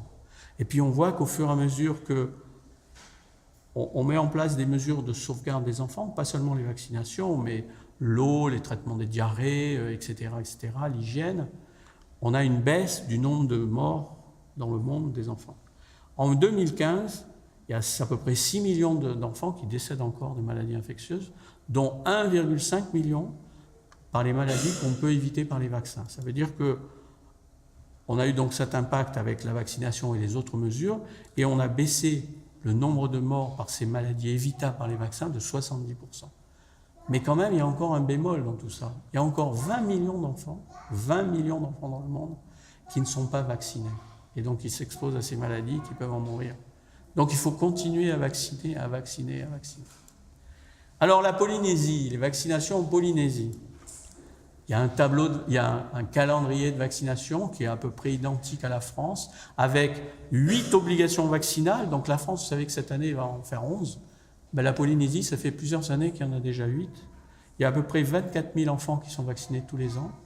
Il y a très peu de refus. Il y a une bonne adhésion de la population aux vaccinations qui a compris, je pense, l'intérêt et qui adhère. Par contre, il n'y a pas de recommandations véritablement structurées pour les adultes. Les couvertures vaccinales, c'est-à-dire la proportion d'enfants, c'est ce qui est en bleu, en rouge, c'est ceux qui ne sont pas vaccinés. Vous voyez, l'objectif de 95%, il est atteint pour tous les vaccins. Alors, quand ce n'est pas atteint, c'est parce que c'est des vaccins qui, à l'époque où on a mesuré, venaient d'être introduits. Donc, on vaccine très bien en Polynésie et il faut continuer. Et en Polynésie, on a un bon palmarès, je pourrais dire. On a éliminé la variole avant 1920 et donc maintenant elle est éradiquée. On n'a plus de cas de diphtérie depuis avant les années 1990, la maladie qui tue les enfants par étouffement. On a éliminé la poliomyélite aiguë qui donnait des paralysies, qui est une maladie grave, en 2000. Il n'y a plus de cas de rougeole en Polynésie depuis 2003 et il faut que ça dure. Et vous avez vu qu'il y en a en Europe, il y a des échanges. Donc il faut continuer à vacciner. J'étais en Polynésie, c'était mon premier poste et c'est pour ça qu'aujourd'hui je suis un peu ému et fier de revenir. Je venais d'arriver jeune médecin et j'étais aux Marquises. J'étais dans la petite île de Wapau. Il y a une énorme épidémie de rougeole. Et dans ces années-là, il y avait des grosses épidémies de rougeole. Depuis 2003 maintenant, avec la vaccination des enfants, on n'a plus d'épidémie de rougeole. Il n'y a plus de cas de méningite tuberculeuse. C'est vraiment la méningite grave qui tue les enfants. Et grâce au BCG, on évite ça. Depuis de nombreuses années. Alors, je ne sais pas depuis combien de temps, je n'ai pas eu les chiffres, mais ça fait longtemps qu'on n'en a plus. On n'a plus de rubéole dite congénitale. Je vous ai dit, la rubéole, quand la femme enceinte est infectée, ça peut attaquer son fœtus et il peut avoir des grosses séquelles neurologiques, en particulier des surdités. On n'a plus ça depuis des années. Et enfin, et là, c'est une grande victoire qui a commencé par le programme Australia que j'ai salué tout à l'heure, on a contrôlé l'hépatite virale B chez les enfants de moins de 5 ans. On les vaccine depuis 25 ans et on a fait un contrôle il n'y a pas longtemps et il n'y a plus d'infection chez ces enfants. C'est véritablement une grande victoire. Alors vous voyez, la rougeole, moi j'étais là, il y avait les grosses épidémies. On a vacciné, on a dépassé 95%, même les 2 doses. Et depuis 2003, on n'a plus de rougeole. L'hépatite B, on a lancé le programme. Au début, vous voyez, c'était important. En 1990, aux Australes, 10% de la population avait l'infection à hépatite B. C'est énorme. On appelle ça une région hyper endémique. En 2014, après 25 ans de vaccination, 0 infection chez les enfants de moins de 5 ans. Grosse victoire. Et donc l'OMS, c'est pour ça que notre amie Roberta Pastore de l'OMS Manille est ici, a certifié l'élimination de l'hépatite virale B chez les enfants de moins de 5 ans en Polynésie. Mais ça ne veut pas dire que l'hépatite B est éradiquée parce qu'avant qu'on lance ce programme, ceux qui ont plus de 25 ans, beaucoup étaient infectés. Et je vous ai dit que dans l'infection de l'hépatite B, le foie peut se cirrhoser, comme quand on est alcoolique, et puis peut donner un cancer du foie. Et on a encore des cancers du foie dans la population des sujets âgés. Donc le problème n'est pas terminé, on va continuer la lutte. Ça met 30 à 40 ans. Alors il y a des maladies transmises par les moustiques en Polynésie. Il y a la dengue, vous connaissez bien la dengue parce que régulièrement vous avez des épidémies. Donc il faut faire des vaccins. Il y a un vaccin qui a été mis au point par Sanofi qui s'appelle le vaccin, ce que j'ai mis en rouge, Dengvaxia. Alors il est en essai, mais bon, pour l'instant, il y a eu quelques décès suspects, donc il y a une enquête en cours, on ne sait pas très bien comment va se terminer cette enquête. Il y a un autre vaccin prometteur, c'est celui qui est là, c'est un vaccin fait par des Japonais, Dengvas, qui pourrait être très prometteur. Donc ça veut dire qu'il y a de la recherche qui est en cours, mais pour l'instant, on n'a pas de vaccin pour vous protéger des épidémies de dengue. Vous avez eu l'épidémie de Zika en 2013, avec la complication grave qui est la petite tête des enfants qui naissent, qu'on appelle la microcéphalie. Donc là, il y a des recherches. Pour l'instant, on n'a pas encore trouvé de vaccin qu'on a confirmé. Vous avez eu aussi le chikungunya. C'est toujours la même chose. C'est les moustiques, on dit Aedes, qui transmettent ces virus. Pour l'instant, il y a un vaccin prometteur, mais on n'en est pas encore là. Donc ça avance, mais on n'a pas encore de vaccins qui sont là. Alors, avant d'arriver aux enjeux, je veux parler du temps de l'hésitation. Vous savez qu'en Europe, en particulier en Amérique, il y a des gens qui hésitent maintenant à vacciner leurs enfants. Ici, en Polynésie, non. Parce que je pense que le peuple polynésien est conscient que c'est quelque chose d'important pour les enfants et important pour la population. Donc on vaccine très bien les enfants. Donc on est pour ou contre la vaccination. Mais cette défiance, c'est dès qu'on a fait le premier vaccin, dégénère, les gens, ils ont dit il y a des problèmes, il y a eu des rumeurs. Alors, vous voyez ce dessin humoristique, je ne sais pas si vous le voyez bien. On voit un monsieur au milieu avec une perruque, là c'est monsieur Jenner, qui est en train de faire ses petites piqûres dans le bras pour protéger avec la vaccine. Et alors après, le caricaturiste a fait des gens qui ont des bœufs, des vaches qui sortent du nez, qui sortent des cornes, vous voyez. C'est une caricature, parce que déjà on conteste. Et d'ailleurs, en Angleterre, il y a une ligue anti-vaccinale qui s'est vite structurée et qui est très forte depuis le XVIIIe siècle. Donc la contestation des vaccins, ce n'est pas nouveau. Alors, les controverses vaccinales, il y en a quelques-unes, et je voudrais vous expliquer rapidement ces controverses et essayer de les démonter. La première, c'est, on dit, vaccin hépatite B et la sclérose en plaques. La sclérose en plaques, ça veut dire que ces fameux neurones qu'on a dans le cerveau, qui ont des filaments, et qui sont entourés de ce qu'on appelle une gaine de myéline, qui permet la conduction au niveau des nerfs, elle est abîmée. C'est comme vous prenez un fil électrique, vous avez vu, en cuivre, et il a une gaine en plastique autour. Si vous abîmez un peu la gaine, le courant il passe mal, c'est la même chose. Et donc sclérose en plaques, 94-98. En fait, on a fait énormément d'études, je pourrais les expliquer si vous me posez des questions après, mais qui ne trouvent aucun lien entre sclérose en plaques et hépatite B. Parce qu'en fait, ce qui s'est passé dans ce programme de vaccination, c'est qu'en 1994, sur les recommandations de l'OMS, le ministre de la Santé de l'époque avait décidé de vacciner les tout-petits, comme on a fait en Polynésie, et de vacciner ceux qui étaient en 6e à l'école. Et c'est tout. Et ça, c'était la stratégie pour éviter qu'ils soient infectés et que la maladie perdure, comme on a fait en Polynésie. Mais en France, il y a une grande campagne médiatique délirante qui s'est emballée, et beaucoup de jeunes adultes, ils ont été convaincus qu'il fallait qu'ils se vaccinent contre l'hépatite B. Il y en a eu 23 millions. Alors qu'ils n'auraient pas dû être vaccinés. Et à l'âge où apparaissent les scléroses en plaques dans la population, une population jeune qui a en moyenne d'âge 30 ans, à 75% c'est des femmes, et donc quand on vaccine des millions de personnes qui n'ont pas besoin d'être vaccinées et qu'il y a ces maladies qui apparaissent, vous comprenez, sans avoir fait de statistiques, que vous faites un vaccin et de temps en temps, vous avez la sclérose en plaques qui apparaît chez la personne, qui serait apparue sans le vaccin. Évidemment, il faut se dire, mais pourquoi je suis malade? C'est une maladie grave, la sclérose en plaques.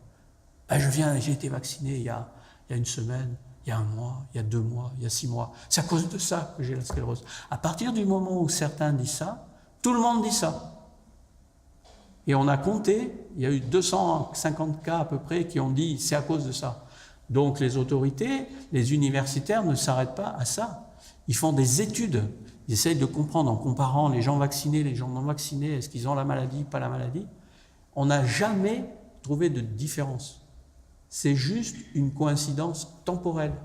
Alors c'est dur à expliquer, c'est dur à faire comprendre à un malade, parce que la personne malade, pour elle, c'est 100%. Mais la réalité, c'est ça. Et à partir de là, on continue à dire ça. Mais c'est juste une coïncidence temporelle. Il faut vacciner. On l'a fait en Polynésie. Les enfants, ils n'ont pas la sclérose en plaques. Donc, il n'y a pas eu de sclérose en plaques quand on a vacciné les enfants. Parce que ce n'est pas l'âge où on fait la sclérose en plaques. Donc, on peut dire que ça, c'est une controverse qu'on doit abandonner. Mais vous savez, c'est comme les rumeurs, c'est dur.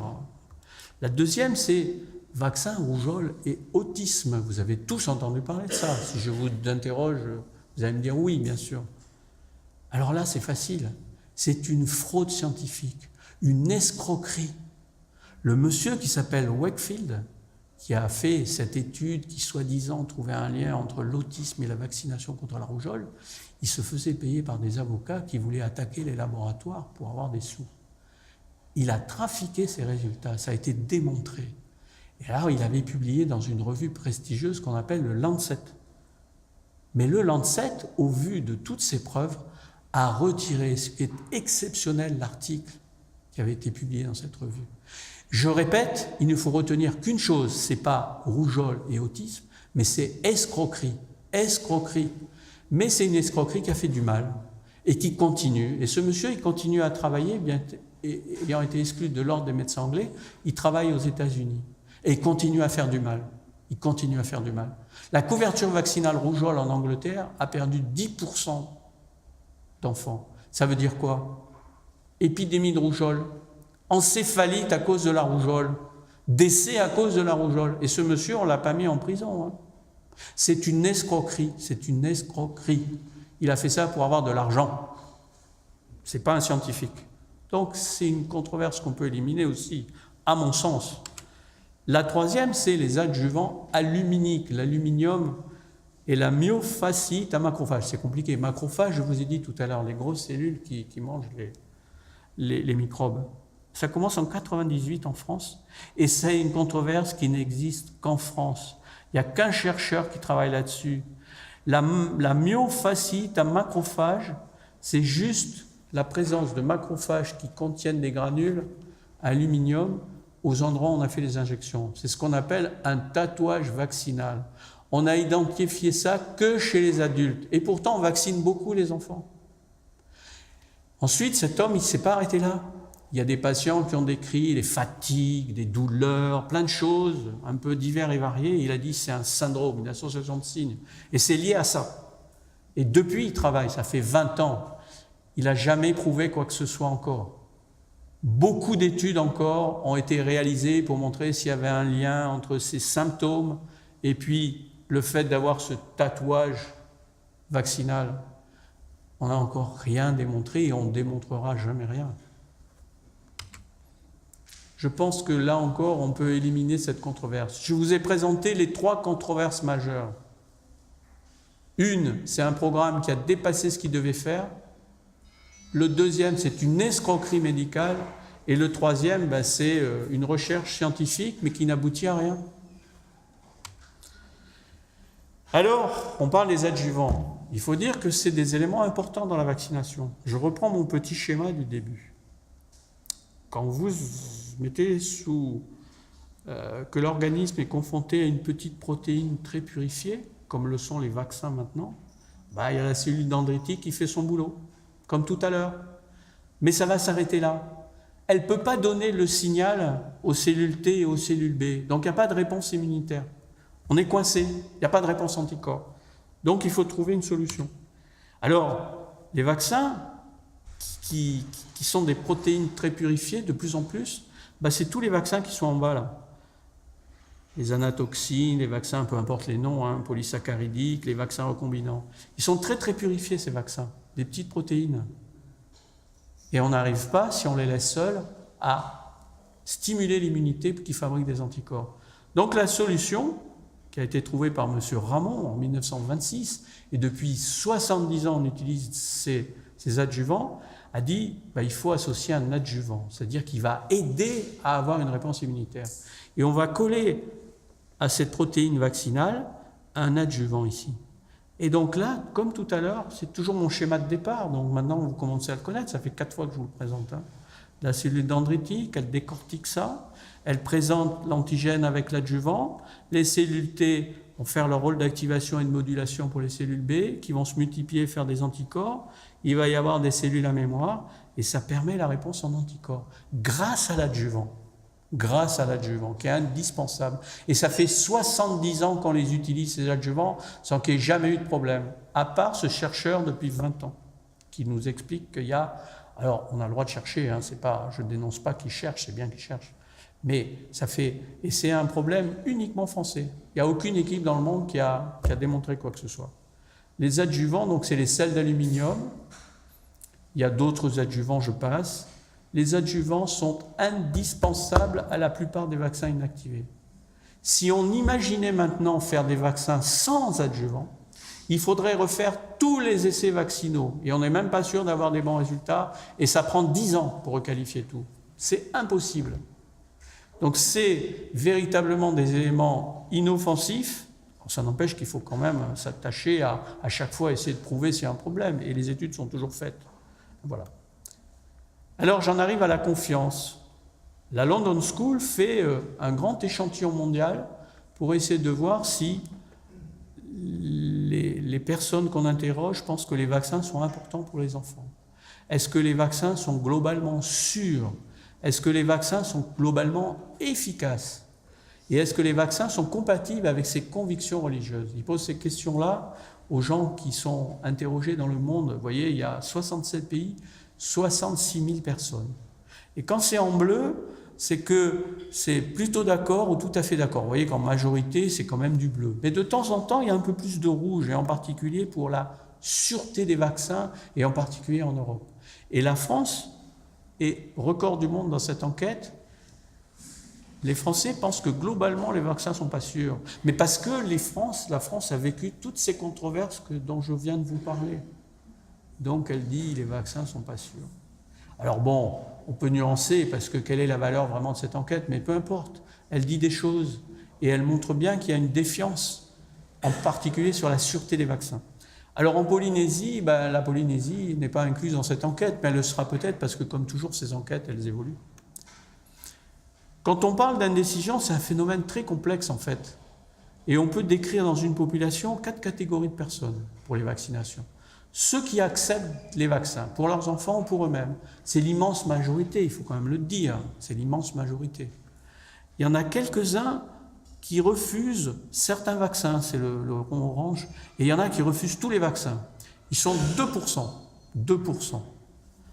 Après, il y a ceux qui sont un peu négligents. Alors négligents peut-être parce qu'ils refusent, c'est un peu déguisé, ou alors parce qu'ils n'y pensent pas, ils oublient, ils s'en foutent. Et puis il y a, alors c'est variable selon les pays, ceux qui hésitent, ils se posent des questions.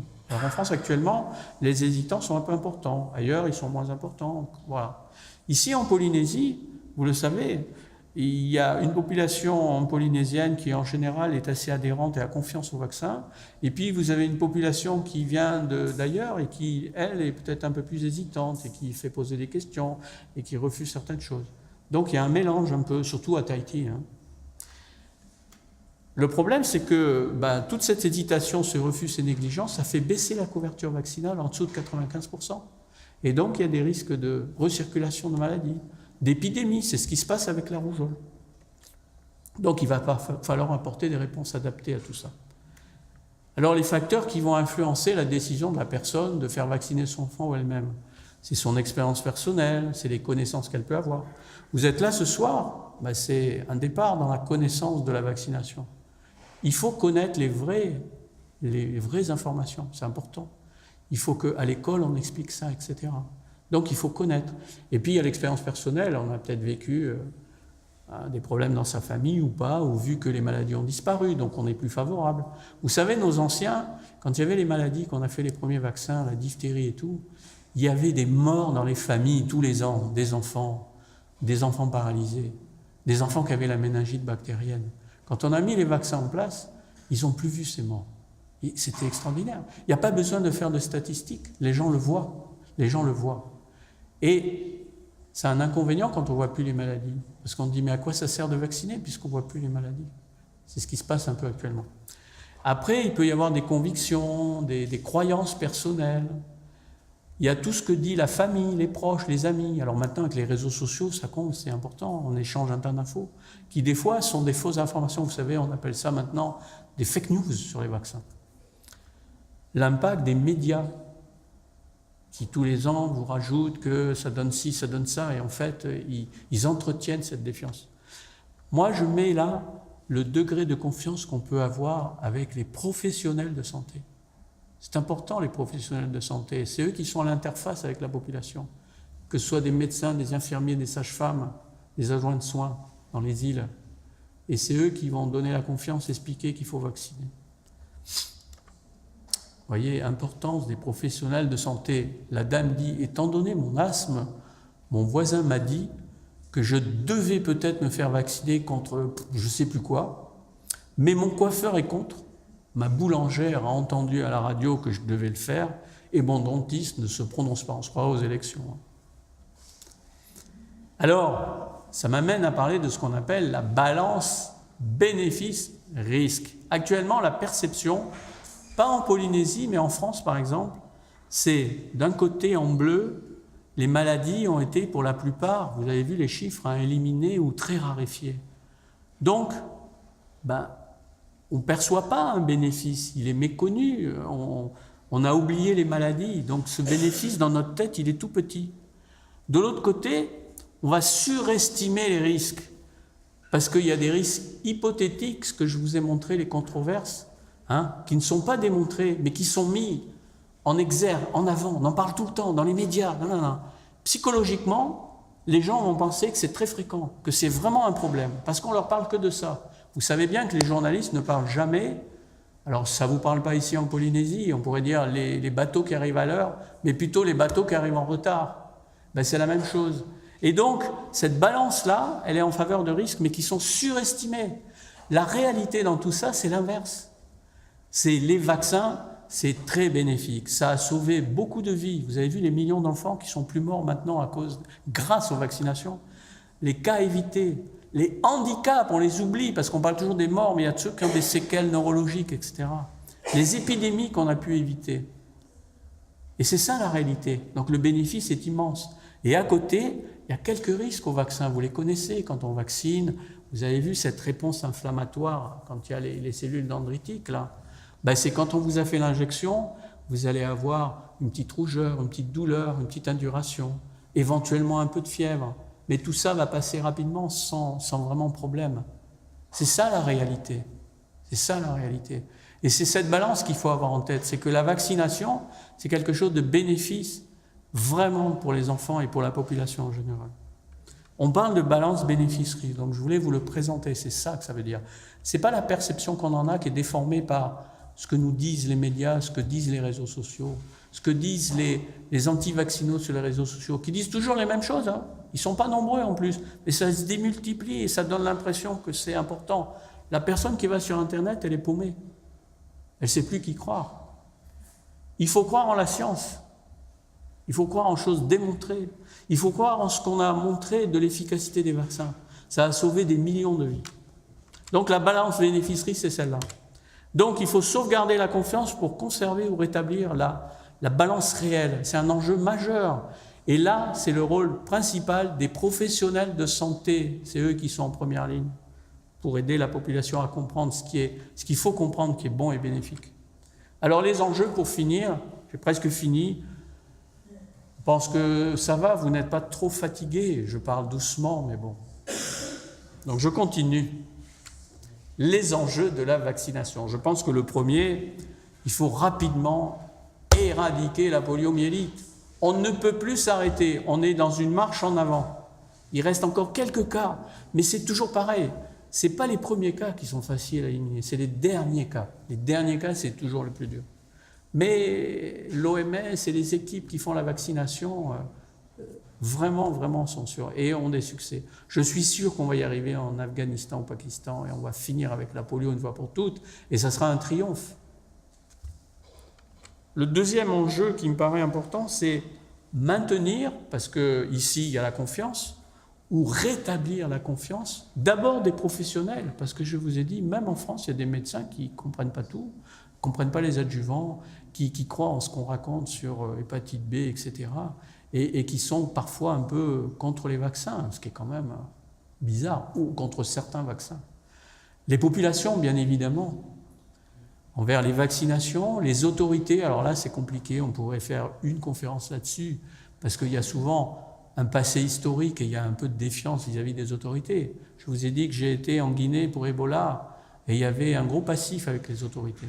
Donc pour faire appliquer la lutte et gagner, c'était dur. Et puis envers les industriels.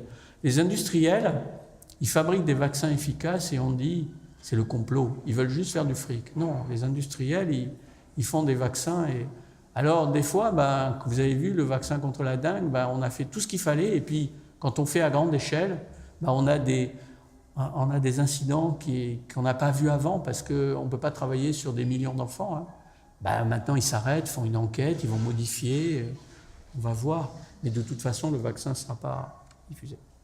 Il faut bien évidemment maintenir la couverture vaccinale, c'est le nombre d'enfants vaccinés, au-delà de 95%. Et vous avez vu, il y a encore 20 millions d'enfants dans le monde qui ne sont pas vaccinés, ils sont exposés aux maladies.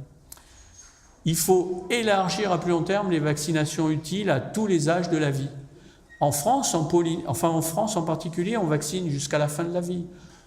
En Polynésie, un peu les adultes, mais dans beaucoup de pays du monde, on vaccine encore que les enfants ou les femmes, et pas les autres. Donc, à terme, ça c'est un enjeu d'avenir. Il va falloir avoir les mêmes calendriers partout et vacciner tout le monde. La dernière diapo des enjeux, je pense que je vous l'ai dit, il y a encore des médecins défiants, mais il y a surtout des professionnels mal formés.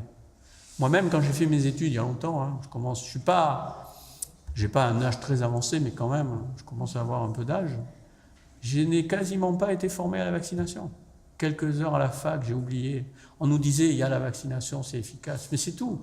Le pays de Pasteur, donc la vaccination, c'est vachement bien, il ne faut même pas en douter. Mais on ne savait rien. On a interrogé les médecins il y a 2-3 ans en France. Est-ce que vous savez bien expliquer les adjuvants? Il y en a 60% qui ont dit non, on ne sait pas ce que c'est l'adjuvant, on ne sait pas expliquer. Les médecins, ce n'est pas acceptable. Donc l'enjeu de la formation des professionnels est un enjeu majeur pour les médecins, les infirmières, les sages-femmes. D'ailleurs, en Polynésie, le docteur Jean-Marc Ségalin, qui est présent dans la salle, et je le remercie de m'avoir invité, il va lancer, ça demande du temps à le mettre en place, la formation encore davantage. Il y a déjà des choses qui sont faites ici, mais des professionnels, pour qu'ils comprennent mieux les vaccinations et qu'ils expliquent mieux à la population. Vous serez peut-être surpris, mais ce n'est pas assez bien fait dans beaucoup de pays. Et bien sûr, l'information des populations. Quand on a compris, on est plus acceptant, on est plus rassuré. Quand on a des fausses nouvelles, on a peur, donc on hésite. On ne sait plus qu'est-ce qu'il faut faire. Donc on demande, et puis les autres ne savent pas non plus, donc tout le monde dit la même chose. Donc il faut informer. Et je pense qu'il faut le faire dès l'école. Et l'école, c'est un enjeu qui, à mon sens, est indissociable des enjeux de la vaccination. C'est par l'éducation de tous les enfants et pour tous les enfants qu'on va améliorer la prévention. C'est indissociable pour moi. Et ici, en Polynésie, les enfants vont à l'école, ils ont cette chance. En France aussi. Mais il y a beaucoup de pays dans le monde où il y a des enfants qui ne vont pas à l'école, en particulier les filles, pour des raisons diverses et variées. Et on a démontré que quand les filles allaient à l'école, elles devenaient des femmes instruites et la santé de leurs enfants était meilleure. Donc, l'information des populations, ça passe d'abord par l'éducation. Bien sûr, quand on fait ça, il faut surveiller les microbes qui circulent parce qu'ils peuvent varier. Il faut surveiller les maladies pour voir si elles changent ou elles se diminuent, vous l'avez vu. Et c'est un enjeu. Et je dis ça parce que les systèmes de surveillance, il y a des continents, en particulier en Afrique, ce n'est pas encore bien développé. Il y a des trous dans la raquette. Donc il faut que tous les pays du monde puissent avoir des mêmes niveaux de surveillance. Et puis il faut intégrer au programme de vaccination des vaccins qui sont existants déjà, mais qui sont sous-utilisés, qui sont sûrs et adaptés aux risques de chaque population. Adaptés aux risques de chaque population. Ici, on ne va pas faire la vaccination contre une maladie qu'on appelle l'encéphalite japonaise. C'est au Japon, c'est en Chine, c'est pas ici en Polynésie, donc on ne fera pas cette vaccination. Donc on fait des vaccinations à la carte pour certaines vaccinations. Il y en a qui sont faites pour des maladies qu'on appelle ubiquitaires. Ubiquitaires, c'est des maladies qui sont diffuses dans le monde entier. Donc la diphtérie, la polio, etc. Toutes ces maladies, la tuberculose, l'hépatite virale. Mais il y a des maladies qui sont simplement dans des zones. Vous avez vu la fièvre jaune en Amérique intertropicale, en Afrique intertropicale, l'encéphalite japonaise au Japon et en Chine. Donc là, les autres populations ne les vaccinent pas pour ça. Et le dernier enjeu, à mon sens, c'est mettre au point de nouveaux vaccins pour certaines maladies importantes pour lesquelles on ne dispose pas de vaccin. Et c'est mon avant-dernière diapositive. Je crois que j'ai assez parlé et vous avez peut-être envie de dormir un peu. Donc, c'est les 3 maladies majeures qui posent beaucoup de cas et de décès. C'est le paludisme, c'est transmis par un virus et c'est un parasite qu'on appelle Plasmodium. Et ça tue actuellement encore 600 000 enfants en Afrique. On a fait des gros progrès, hein, mais il y a encore 600 000 qui meurent. Et donc là, on vient de valider un premier vaccin, et ça n'a pas été facile, parce que ça fait longtemps qu'on cherche, qui s'appelle, de son nom de produit, le Mosquirix. Et il a une efficacité au bout de 4 ans, en faisant 3 doses de vaccin plus un rappel 20 mois plus tard, de 36%. Alors vous allez me dire, on est loin des 100%. Mais pour le paludisme, avec toutes les autres mesures qu'on fait, on protège sous les moustiquaires, on donne les médicaments quand les enfants sont malades, qui sont efficaces, c'est un apport complémentaire qui va aider à faire reculer encore le paludisme. Donc c'est un bon vaccin. Alors il faut quand même tester encore et encore, toujours, pour être sûr que c'est vraiment efficace, qu'il n'y a pas des effets qu'on n'a pas vus. Et entre 2018 et 2020, l'OMS lance, donc à partir de cette année, un grand essai encore vaccinal avec ce vaccin sur 360 000 petits Africains au Kenya, au Ghana et au Malawi. Ça, c'est une première avancée majeure, hein, et c'était un enjeu d'avoir ces vaccins contre ces maladies. Pour ce qui est de la tuberculose, vous avez vu qu'on a le BCG, mais on aimerait trouver un vaccin qui puisse protéger aussi les adultes, et pour l'instant, on ne l'a pas. Mais pour l'instant, on n'a pas de vaccin. Et puis le sida, c'est aussi un enjeu majeur de trouver un vaccin. Parce que prendre des médicaments, mettre le préservatif, il y a des relâchements dans le préservatif, ben, ça ne permet pas de faire vraiment bien reculer le sida. Donc on espère avoir un vaccin, mais pour l'instant c'est très compliqué. C'est un virus qui varie beaucoup, il échappe à notre système immunitaire. Il sait faire, et je vous l'ai dit, il détruit la cellule majeure qui est le lymphocyte T. Il le détruit, et c'est ça qui fait que les sujets, après, en pleine infection, ils meurent de ça. Et donc, j'en arrive à la fin de mon propos et je voudrais refermer mon livre sur, à nouveau, une citation de M. Mandela qui m'a beaucoup inspiré et je pense que c'est un modèle. Il a dit « La vaccination est un immense succès de la santé publique. Elle a sauvé des millions d'enfants. » Je vous ai montré les chiffres, hein, tandis que des millions d'autres lui doivent la chance, hein, de vivre en bonne santé, de pouvoir s'instruire, et c'est important, l'instruction, l'éducation des enfants, de pouvoir jouer, un enfant il aime jouer, hein. Lire, écrire, et ça dans la vie c'est important de savoir lire et écrire, se déplacer librement sans être paralysé ou invalide, sans souffrance. Et je pense que ça montre bien le bénéfice fort et incontestable des vaccinations, et je vous dis Marurua.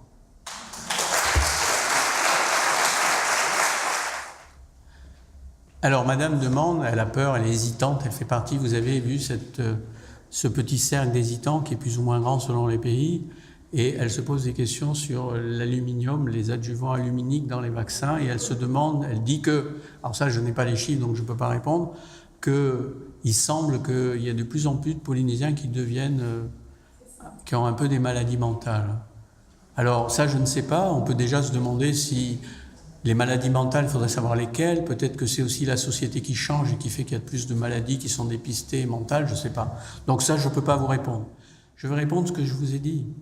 Il y a une équipe qui travaille là-dessus. Alors elle a raison de travailler, parce qu'il faut toujours essayer de chercher. Mais ça fait 20 ans qu'elle cherche, elle n'arrive pas à démontrer quoi que ce soit.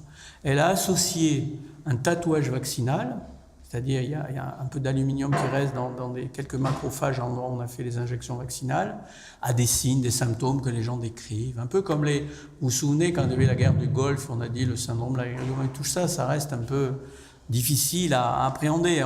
On essaye autant que possible de démontrer quelque chose qui est clair. Là, il y a plein de symptômes. Alors, c'est des symptômes qui chez les personnes existent. Et lui dit, le lien c'est à cause de l'aluminium et tout ça. Mais pour l'instant, il ne nous a rien démontré, il n'arrive pas à le démontrer. Et nous, on a toujours une démarche scientifique.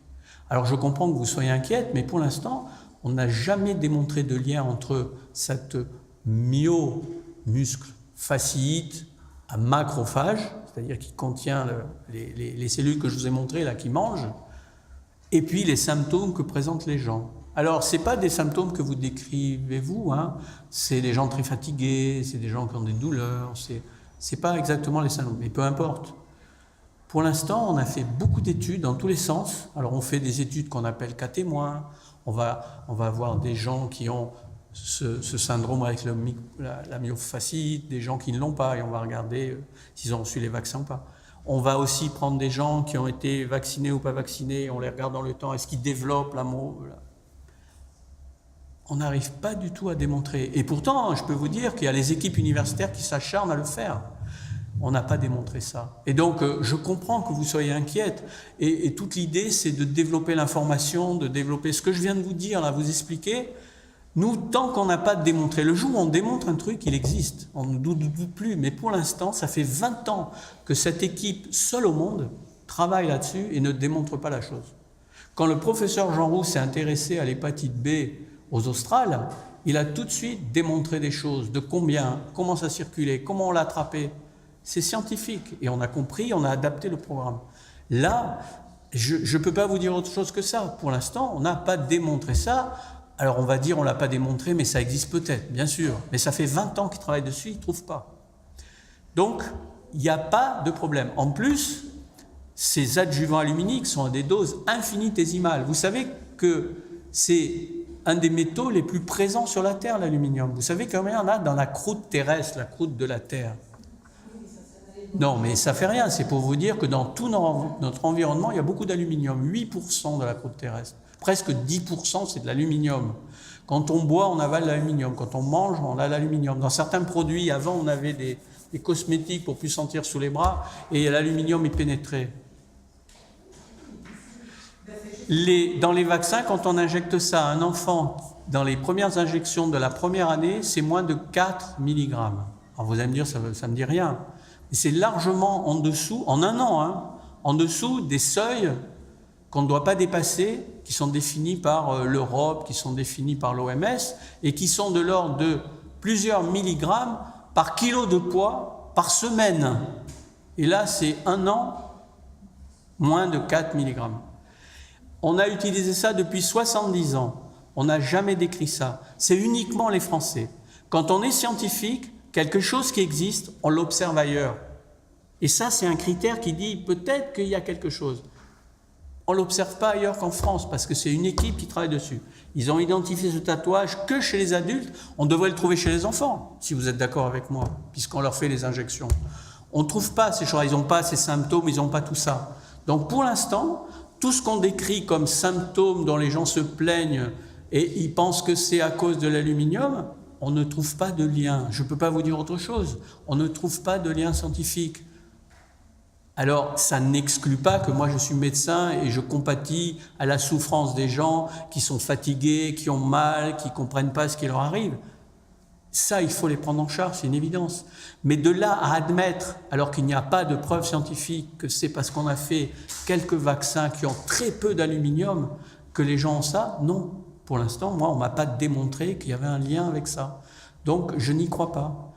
Je trouve très bien, et en plus, vous savez qu'en France, les autorités qui travaillent sur les médicaments, l'Agence nationale de la sécurité des médicaments, elle a même financé ce chercheur. Donc, on ne le laisse pas, on ne l'exclut pas. Mais pour l'instant, cet homme, depuis 20 ans, il ne nous a pas démontré qu'il y avait un lien entre ce tatouage dans les muscles et le fait que les gens se plaignent de ces symptômes un peu tous variés, on est très fatigué, on est tout ça. C'est indéniable que ces gens sont fatigués, mais ce n'est pas en lien avec ça, c'est d'autres raisons. Donc moi, tant que c'est comme ça, je m'engage. Hein. Il n'y a pas de lien. Alors, je comprends que vous soyez inquiète. Je ne vais pas ce soir vous convaincre, vous démontrer. Je vous amène des arguments, je vous les exprime le plus honnêtement possible, mais je ne peux pas aller plus loin. Et voilà. Alors, on pourrait encore discuter longtemps parce que vous n'êtes, je le sens bien, vous n'êtes pas convaincu, mais c'est un long travail, vous savez, de convaincre les gens. Et c'est pour ça qu'il est important de former les professionnels de santé, parce que quand ils auront le temps, ils expliqueront. Si, il faut. Ben oui, mais pour l'instant, on n'a pas de preuves. Donc, tant qu'on n'a pas de preuves, ça, c'est pas démontré. Voilà. Qui d'autres questions, Est-ce que justement, les examens qui sont effectués sont faits de manière objective, c'est-à-dire peut-être aussi remettre en question les vaccins qui sont effectués? Est-ce que ces examens-là sont est-ce qu'elle remet justement en question le vaccin? Parce que quelque part, c'est dur aussi pour certaines victimes de faire la preuve, de remettre en fait la responsabilité au vaccin, parce qu'il y a du temps qui est passé et tout ça. Est-ce que justement, ces examens sont faits avec la présomption de la culpabilité du vaccin? Au même titre que, est-ce qu'il est possible pour les médecins, ont-ils une obligation de déclarer les pathologies qui surviennent après une vaccination? Alors la deuxième partie de votre question, est-ce que les médecins ont obligation à déclarer ce que les patients déclarent? Là, je peux tout de suite vous répondre oui. Tout ce qu'ils pensent lié à une vaccination, ils doivent le déclarer. En France, il y a tout un système, ici en Polynésie aussi, où ils déclarent sur des fiches, voilà, la personne présente ça, dit que c'est lié.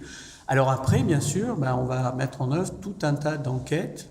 C'est pas toujours facile individuellement, mais on va faire des enquêtes collectives, ce que je vous ai expliqué, les cas témoins, les cohortes, pour essayer de voir s'il y a un lien entre ce qui est décrit et voilà. Mais oui, ils ont obligation. Alors la première partie, répétez-moi, parce que je ne sais pas si j'ai tout compris de votre question avant de l'exprimer aux autres.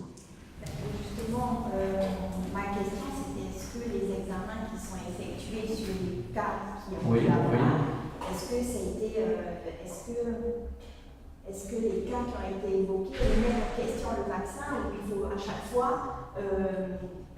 essayer de prouver que c'est la faute au vaccin? Justement, est-ce qu'il y a une objectivité dans ces examens-là? Si la personne a une sclérose en plaques, déjà il faut faire le diagnostic, il faut aller à l'hôpital, on va faire tout ce qu'il faut comme examen pour dire si c'est bien une sclérose en plaques. Et après la démarche est la même. Et dans les histoires de sclérose en plaques, ce que je vous ai dit, ça arrive à des âges où les personnes ont spontanément des scléroses en plaques. Alors, il faudrait que j'aille très loin pour vous montrer, mais il y a eu des simulations sur des grandes bases de santé où on a pris, par exemple, des adolescentes et des jeunes adultes dans des bases américaines avec des centaines de milliers de cas. On a vu leur parcours de santé, les hospitalisations qu'elles ont eues, les consultations pour tous les motifs qu'elles ont eus. Et on a fait des simulations de vaccination. Et on a regardé ensuite, dans ces bases, en faisant la simulation de vaccination, plusieurs injections, est-ce que dans les suites de ces vaccinations, c'est une simulation, est-ce qu'on a vu apparaître, puisqu'on avait tout leur parcours de santé, toutes les consultations qu'elles avaient eues, etc., toutes les hospitalisations pour tous les motifs, est-ce qu'on voyait apparaître, il y avait des scléroses en plaques, il y avait des thyroïdites, d'autres maladies auto-immunes, tout. C'est spontanément et du fait du hasard. C'était une simulation de vaccination, je me rappelle, on ne faisait pas un vrai vaccin. On voit apparaître des scléroses en plaques. Mais c'est parce que c'est une coïncidence temporelle. Quand on vaccine des jeunes femmes, par exemple, entre 18 ans et 40 ans, on a une malchance pour elles, qu'après une vaccination, quelle qu'elle soit, elle ait une sclérose en plaques qu'elle aurait eu de toute façon. Et donc, que fait la personne ? Comme va faire la maman qui a un problème de santé après vaccination de son enfant, elle va essayer de trouver une explication. Il faut comprendre pourquoi on est malade. Et donc, les gens, ils se rattachent à j'ai eu le vaccin là dans les jours, dans les semaines, dans les mois, j'ai été vacciné contre ça, et maintenant j'ai la sclérose en plaques. Pour la personne, pour elle, il y a un lien. Et d'ailleurs, la justice, même s'il n'y a pas de preuve scientifique que c'est une coïncidence temporelle, elle dédommage quand même la personne. Elle dit on considère que quand même, il y a eu le vaccin, donc ça nous suffit. Mais ce n'est pas une preuve scientifique. C'est pour dédommager les personnes. Et donc là aussi, ça crée de la confusion. Parce qu'on dit, voyez, la justice a donné raison, ça veut dire que c'est la faute du vaccin. Non, ce n'est pas la faute du vaccin. Elle considère, pour aider les plaignants, qu'on prend en compte le fait qu'elle pense, elle apporte des preuves qu'elle a eu la vaccination, qu'après elle a été malade, elle a été à l'hôpital. Et même si on n'a aucune preuve scientifique que c'est le vaccin qui a provoqué cette maladie, la justice dit « Ok, il y a un rendu de la Cour européenne qui dit bien ça. » Il dit « Puisque nous, on ne démontre pas qu'il y a un lien, on n'arrive pas à trouver le lien scientifiquement, donc elle dit « Dans ce cas, on considère quand même que c'est en relation, donc on dédommage. Mais on dédommage pas parce qu'on pense que le vaccin l'a provoqué, on dédommage parce qu'on ne démontre pas qu'il y a de lien, et donc on dit on dédommage la personne. » Vous voyez, c'est des nuances difficiles à comprendre, mais on fait tous les tests, toutes les études pour s'acharner. Il ne faut pas croire qu'on laisse il y a un effet qui est décrit, il y a des gens qui se plaignent et on dit bon, mais c'est rien, c'est rien. Non, c'est pas rien.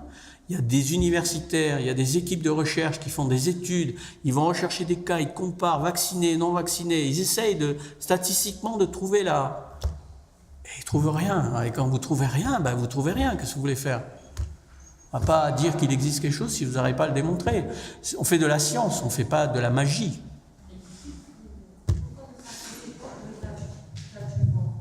Pardon? Oui, j'ai bien compris. J'ai essayé de vous l'évoquer, mais je n'ai pas le temps de tout dire. J'ai dit beaucoup de choses quand même, puis c'est pas facile de comprendre peut-être tout ce que je dis. Si on a parlé par exemple du phosphate de calcium, il a été utilisé de 60 à 80, et on l'a abandonné parce qu'il n'est pas efficace. Alors bien sûr, et je vous ai dit, j'ai pas eu le temps de bien développer, mais je vous ai dit, on commence à trouver d'autres adjuvants, et probablement dans l'avenir, on va abandonner... Même si on sait que c'est le seul moyen qu'on a actuellement, qu'il faudrait 10 ans pour refaire tous les vaccins au minimum, donc c'est compliqué, abandonner ça, on ne peut pas. Et ça fait 70 ans qu'on l'utilise, il n'y a pas de souci. Il n'y a que cette équipe médicale française qui dit que, personne d'autre. Donc pour l'instant, vous avez vu la balance bénéfice-risque.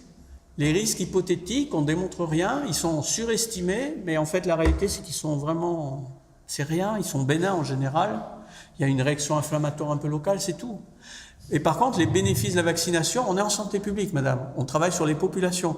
Donc, on pense aux bénéfices apportés au plus grand nombre. Et le bénéfice apporté au plus grand nombre par les vaccinations, vous l'avez vu, il y a moins de cas, il y a moins de morts, il y a moins de handicaps. Et ça, c'est indéniable.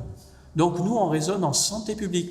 Je peux comprendre, et j'ai toujours compris que la personne qui avait un souci, pour elle, c'est 100%. La maman qui a son enfant malade, c'est 100%. Mais nous, on fait de la science, on essaie de démontrer. Si on démontre, on n'a rien à dire, on a démontré. On ne démontre pas, ben on ne trouve pas de lien, on ne peut pas dire ça existe, puisqu'on n'arrive pas à le démontrer. D'accord? Non, on va compter sur qui si c'est pas sur vous? Pardon? On va compter sur qui? Mais on va continuer à faire. Et probablement dans l'avenir, on va trouver le vaccin qui vaccine contre toutes les maladies. Mais je n'allais pas faire cet enjeu-là pour l'avenir. C'est un peu de la science-fiction. Et qu'il n'y a pas d'aluminium, et pas comme ça, tout le monde est rassuré. Mais il n'y a pas de danger avec l'aluminium. C'est créé... enfin, vous n'êtes pas persuadé. Donc là, on est dans le débat avec quelqu'un qui ne veut pas croire. Je vais pas... On va pas... J'aime parler et expliquer. C'est pas... Mais là, maintenant, je pense que... Voilà. Vous essayez de dire, mais l'essentiel, c'est qu'on vaccine avec des vaccins sûrs, et dès qu'il y a un problème, on essaie de démontrer. Quand on démontre, on change les choses. Si on ne démontre pas, on continue avec ce qu'on a, et le bénéfice des vaccinations est largement supérieur à tout ce qu'on peut raconter. C'est un peu comme voilà. les médicaments avec des effets secondaires. Bien sûr, mais les gens, ils acceptent. Je sais, madame. Mais en général, les gens acceptent les effets secondaires des médicaments parce qu'ils sont malades. Non, vous avez raison. Mais ce que je veux dire, c'est qu'on est malade, on prend un traitement. Donc, on accepte qu'il y ait quelques effets, on vomit un peu, on a quelques boutons. Mais on dit, on se traite pour guérir et finalement, on guérit. Donc, on peut accepter d'avoir ça. Mais... Le but, c'est de vacciner tout le monde. Bien sûr. Donc, nous, sur qui on peut compter, c'est sur les gens comme vous, professeurs qui ont cette science-là.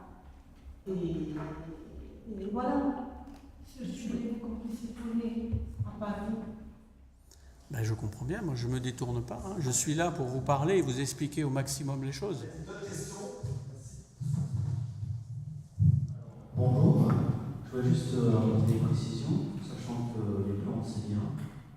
Mais il ne faut pas oublier que ces plantes sont aussi des éléments chimiques qui ont été traités et qui ont été étudiés. Il y a des sélections naturelles des personnes, même parmi les sorcières, on disait, les personnes qui étudient les plantes, comme les poisons, ils ont été étudiés, ils ont été scientifiquement étudiés, sélectionnés. Ce n'est pas quelque chose de naturel. Ah oui, monsieur, vous réagissez par rapport à madame qui a parlé des plantes. C'est pour vous dire que dans les plantes, il peut aussi y avoir des principes actifs dangereux, mais le tout avoir des plantes telles que la sinogène. Oui.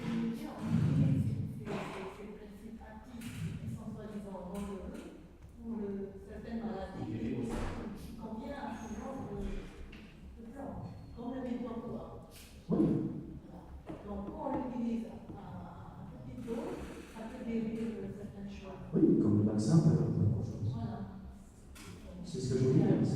Il y a des risques qu'on prend. Et il faut comprendre ce risque. Après, si on n'a plus besoin de faire de vaccin, c'est-à-dire si on éradique la maladie, il n'y aura plus de vaccin. Moi, j'invite toujours les gens à la bonne alimentation. Oui, ça c'est clair. Des fruits, pour justement. Oui, oui, j'entends bien votre discours. Vous savez, quand on traite des cancers, on utilise des traitements qui sont très, très durs pour les patients. Ils perdent les cheveux, ils ont plein d'inconvénients. Mais c'est pour tuer le cancer. Et on arrive à tuer le cancer malgré des effets indésirables très, très graves. Et les gens les acceptent parce qu'ils ont une maladie qui met en jeu leur vie. Et on a été, au départ, on a utilisé des plantes, on a synthétisé, bien évidemment. Pas possible au XXIe siècle à accepter ce C'était quoi, madame? on peut guérir par exemple Ne partez pas, madame, il y a un cocktail, vous allez devoir terminer la. On pourra discuter plus longuement, oui. Bon, je crois qu'il n'y a pas d'autres questions. Non? Eh bien, merci. Oui, pardon.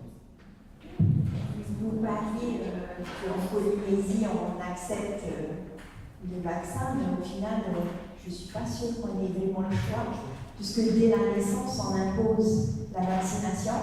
Et tout à l'heure, vous parliez à partir de 2 mois, alors qu'ici, c'est à partir de la naissance déjà.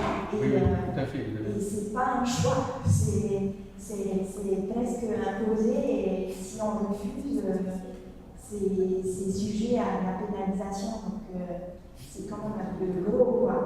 Et on m'a dit que là, vous faites quelque chose de global, et je ne suis pas sûre que l'individu, justement, qui est respecté. Pourquoi justement ne pas prendre en compte l'histoire de chacun, les prédispositions, l'état de santé de la personne, et justement redonner un peu la confiance aux médecins de faire un schéma individualisé, un schéma vaccinal individuel. Pourquoi toujours imposer un programme comme ça qui fait qu'il faut atteindre 95%, sinon ça passe au machin. C'est compliqué, c'est dur. Et du coup, en tant qu'individu, il y a un droit, il y a une liberté qui n'est pas forcément respectée, je trouve.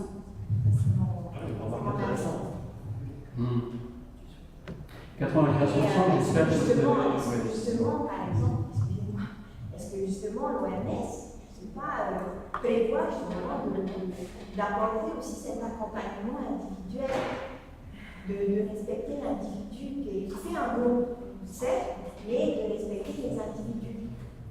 Je pense que les professionnels qui appliquent les vaccinations respectent les individus, madame. Enfin, je pense. Quand il y a des contre-indications aux vaccinations, ils les respectent aussi, donc ils ne feront pas les vaccinations et ils en tiennent compte. Après, on est effectivement, je vous l'ai dit, dans une approche collective de santé publique. Quand je dis 95%, c'est pour expliquer ce que je vous ai dit. C'est pour avoir une immunité de groupe, pour protéger les plus fragiles ou ceux qui n'auraient pas été vaccinés parce qu'il y a une contre-indication. C'est pas du tout pour dire il faut atteindre 95%. C'est un objectif pour protéger tout le monde. Et dans la population, il y a des gens fragiles. Ceux-là, on veut les protéger en vaccinant tous les autres. Il y a des gens qui n'ont pas pu être vaccinés parce qu'il y a une contre-indication. C'est pas du tout on vous oblige. Après, je pense pas que les professionnels soient, alors chacun son caractère, mais je pense qu'ils tiennent compte. Il y a un discours avec les mamans. Enfin, s'il y a une confiance qui est établie, il y a quand même un respect de la personne. Je crois pas que c'est un non-respect. Il faut obéir, taisez-vous. C'est pas ça. Il y a quand même discussion. Et je pense que la plupart, je pense que c'est ce que j'ai essayé de vous dire. C'est un manque d'information, d'éducation à la base. Et moi, je suis persuadé que d'abord, tout ça, quel que soit le programme de santé, ça passe par aller à l'école, comprendre les choses, qu'on vienne expliquer aux enfants. Et les enfants, ils sont capables de comprendre beaucoup de choses, et donc il faut leur expliquer. Et c'est par ce travail de fourmi tous les jours, tout le temps. C'est pas, là, je vous ai fait une conférence comme j'ai pu en vous disant au mieux de ce que je pense. Je suis convaincu que c'est efficace, les vaccinations. Mais c'est un travail de tous les jours. Et donc, à la base aussi, il faut que les professionnels soient formés pour donner les messages, expliquer quand quelqu'un a des angoisses, et c'est logique. Mais je ne crois pas qu'on impose, on dit, bon, c'est obligatoire, parce que, vous savez d'où vient l'obligation en France ? L'obligation, c'était justement de donner accès aux enfants les plus pauvres à la vaccination. Parce que si on n'avait pas fait ça, il y a des enfants qui n'auraient pas été vaccinés. Donc on a fait des obligations en France parce qu'on voulait que tous les enfants, ce que disait Mandela, aient accès au vaccin. C'est pour ça qu'on l'a fait. Alors en Polynésie, on a aussi cette tradition parce que c'est une tradition française. Mais en Nouvelle-Calédonie, c'est pareil. Les anglo-saxons, c'est de le recommander. Mais vous savez, quand vous regardez dans le détail, notre ami de l'OMS nous a raconté que les Australiens, il faut vacciner les enfants. Mais s'ils ne sont pas vaccinés, on coupe les allocations de la sécurité sociale. Imaginez si on faisait ça en France ou même en Polynésie. Votre enfant n'est pas vacciné, vous n'avez plus la sécurité sociale. Vous croyez que c'est éthique, ça? Et on n'en parle pas. Là, on dit c'est obligatoire parce que les gens pensent en France que quand c'est obligatoire, c'est bon. En gros, c'est obligatoire, il faut le faire, de toute façon, on n'a pas le choix, comme vous dites. Et quand c'est recommandé, c'est facultatif. Non. Parce que dans les années 70, on a pensé que les gens étaient assez mûrs, comme vous dites, pour comprendre. Et on a dit, voilà, on va leur dire que c'est recommandé, ils vont comprendre l'intérêt, ils vont accepter. Mais en fait, maintenant, dans les têtes, c'est devenu recommandé, facultatif. Et non, ça ne peut pas être facultatif. Si on arrête de vacciner des enfants contre hémophilus, il va y avoir à nouveau des enfants qui vont avoir des méningites, qui vont mourir en s'étouffant. La vaccination, il y en a qui vont être perpétuelles, il y en a qu'on va pouvoir arrêter, comme disait monsieur en haut. C'est parce que quand on va avoir éradiqué la polio, au bout d'un moment, on va arrêter de vacciner, comme on a fait pour la variole. D'accord ? Je comprends vos doutes, j'essaye d'y répondre au mieux.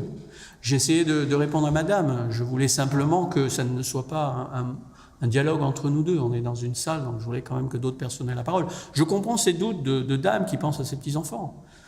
Bon, visiblement, elle a quand même... il faut du temps pour discuter avec elle. Et bon, on ne peut pas passer toute la soirée non plus à parler uniquement avec elle. C'est pas que je veux pas... Je parle, D'autres questions? D'autres remarques? Oui.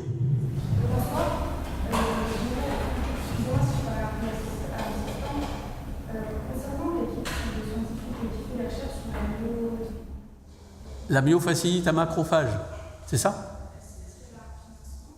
Si. Je vous dis, ça montre bien quand même qu'on ne rejette pas ce chercheur, puisque en France, l'Agence nationale de la sécurité des médicaments a financé une partie de ses recherches. Donc on le prend quand même au sérieux, c'est pas qu'on dit il fait n'importe quoi. Il fait une recherche, mais pour l'instant, ça fait 20 ans qu'il cherche et il n'a pas encore démontré quoi que ce soit.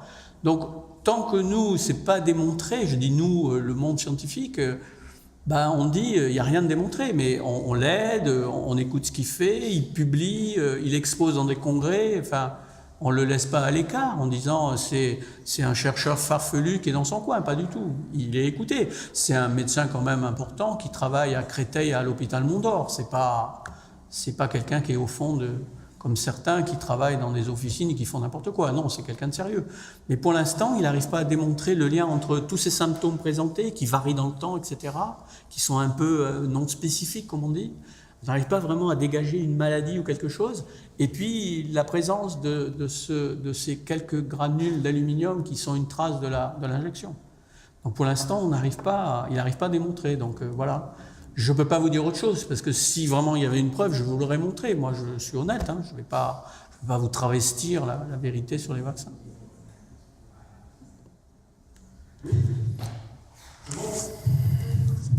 Est-ce que ça pourrait être la dernière question, s'il vous plaît? Je sais que c'est grand public, mais moi, je fatigue un petit peu, là. Mon cerveau commence à être fatigué.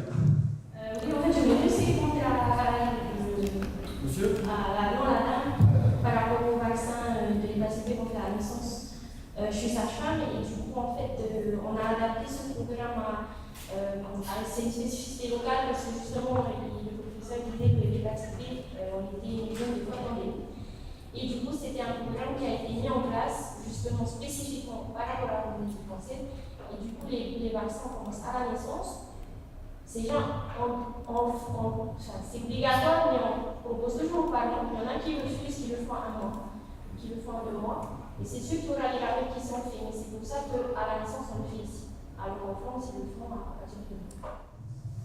Exactement, vous avez bien répondu. Et ça sort des travaux du professeur Roux et de son équipe qui avaient démontré les modalités de transmission. Et en fait, quand on vaccine à naissance, c'est qu'on veut véritablement protéger le nouveau-né au tout début. Hein. On fait pareil pour le BCG. Mais bon, au BCG, ça peut être fait jusqu'à 3 mois en Polynésie. On ne le fait pas strictement toujours à la naissance. Bien, merci à tous, surtout merci au professeur. Et on invite à un temps de continuer la discussion.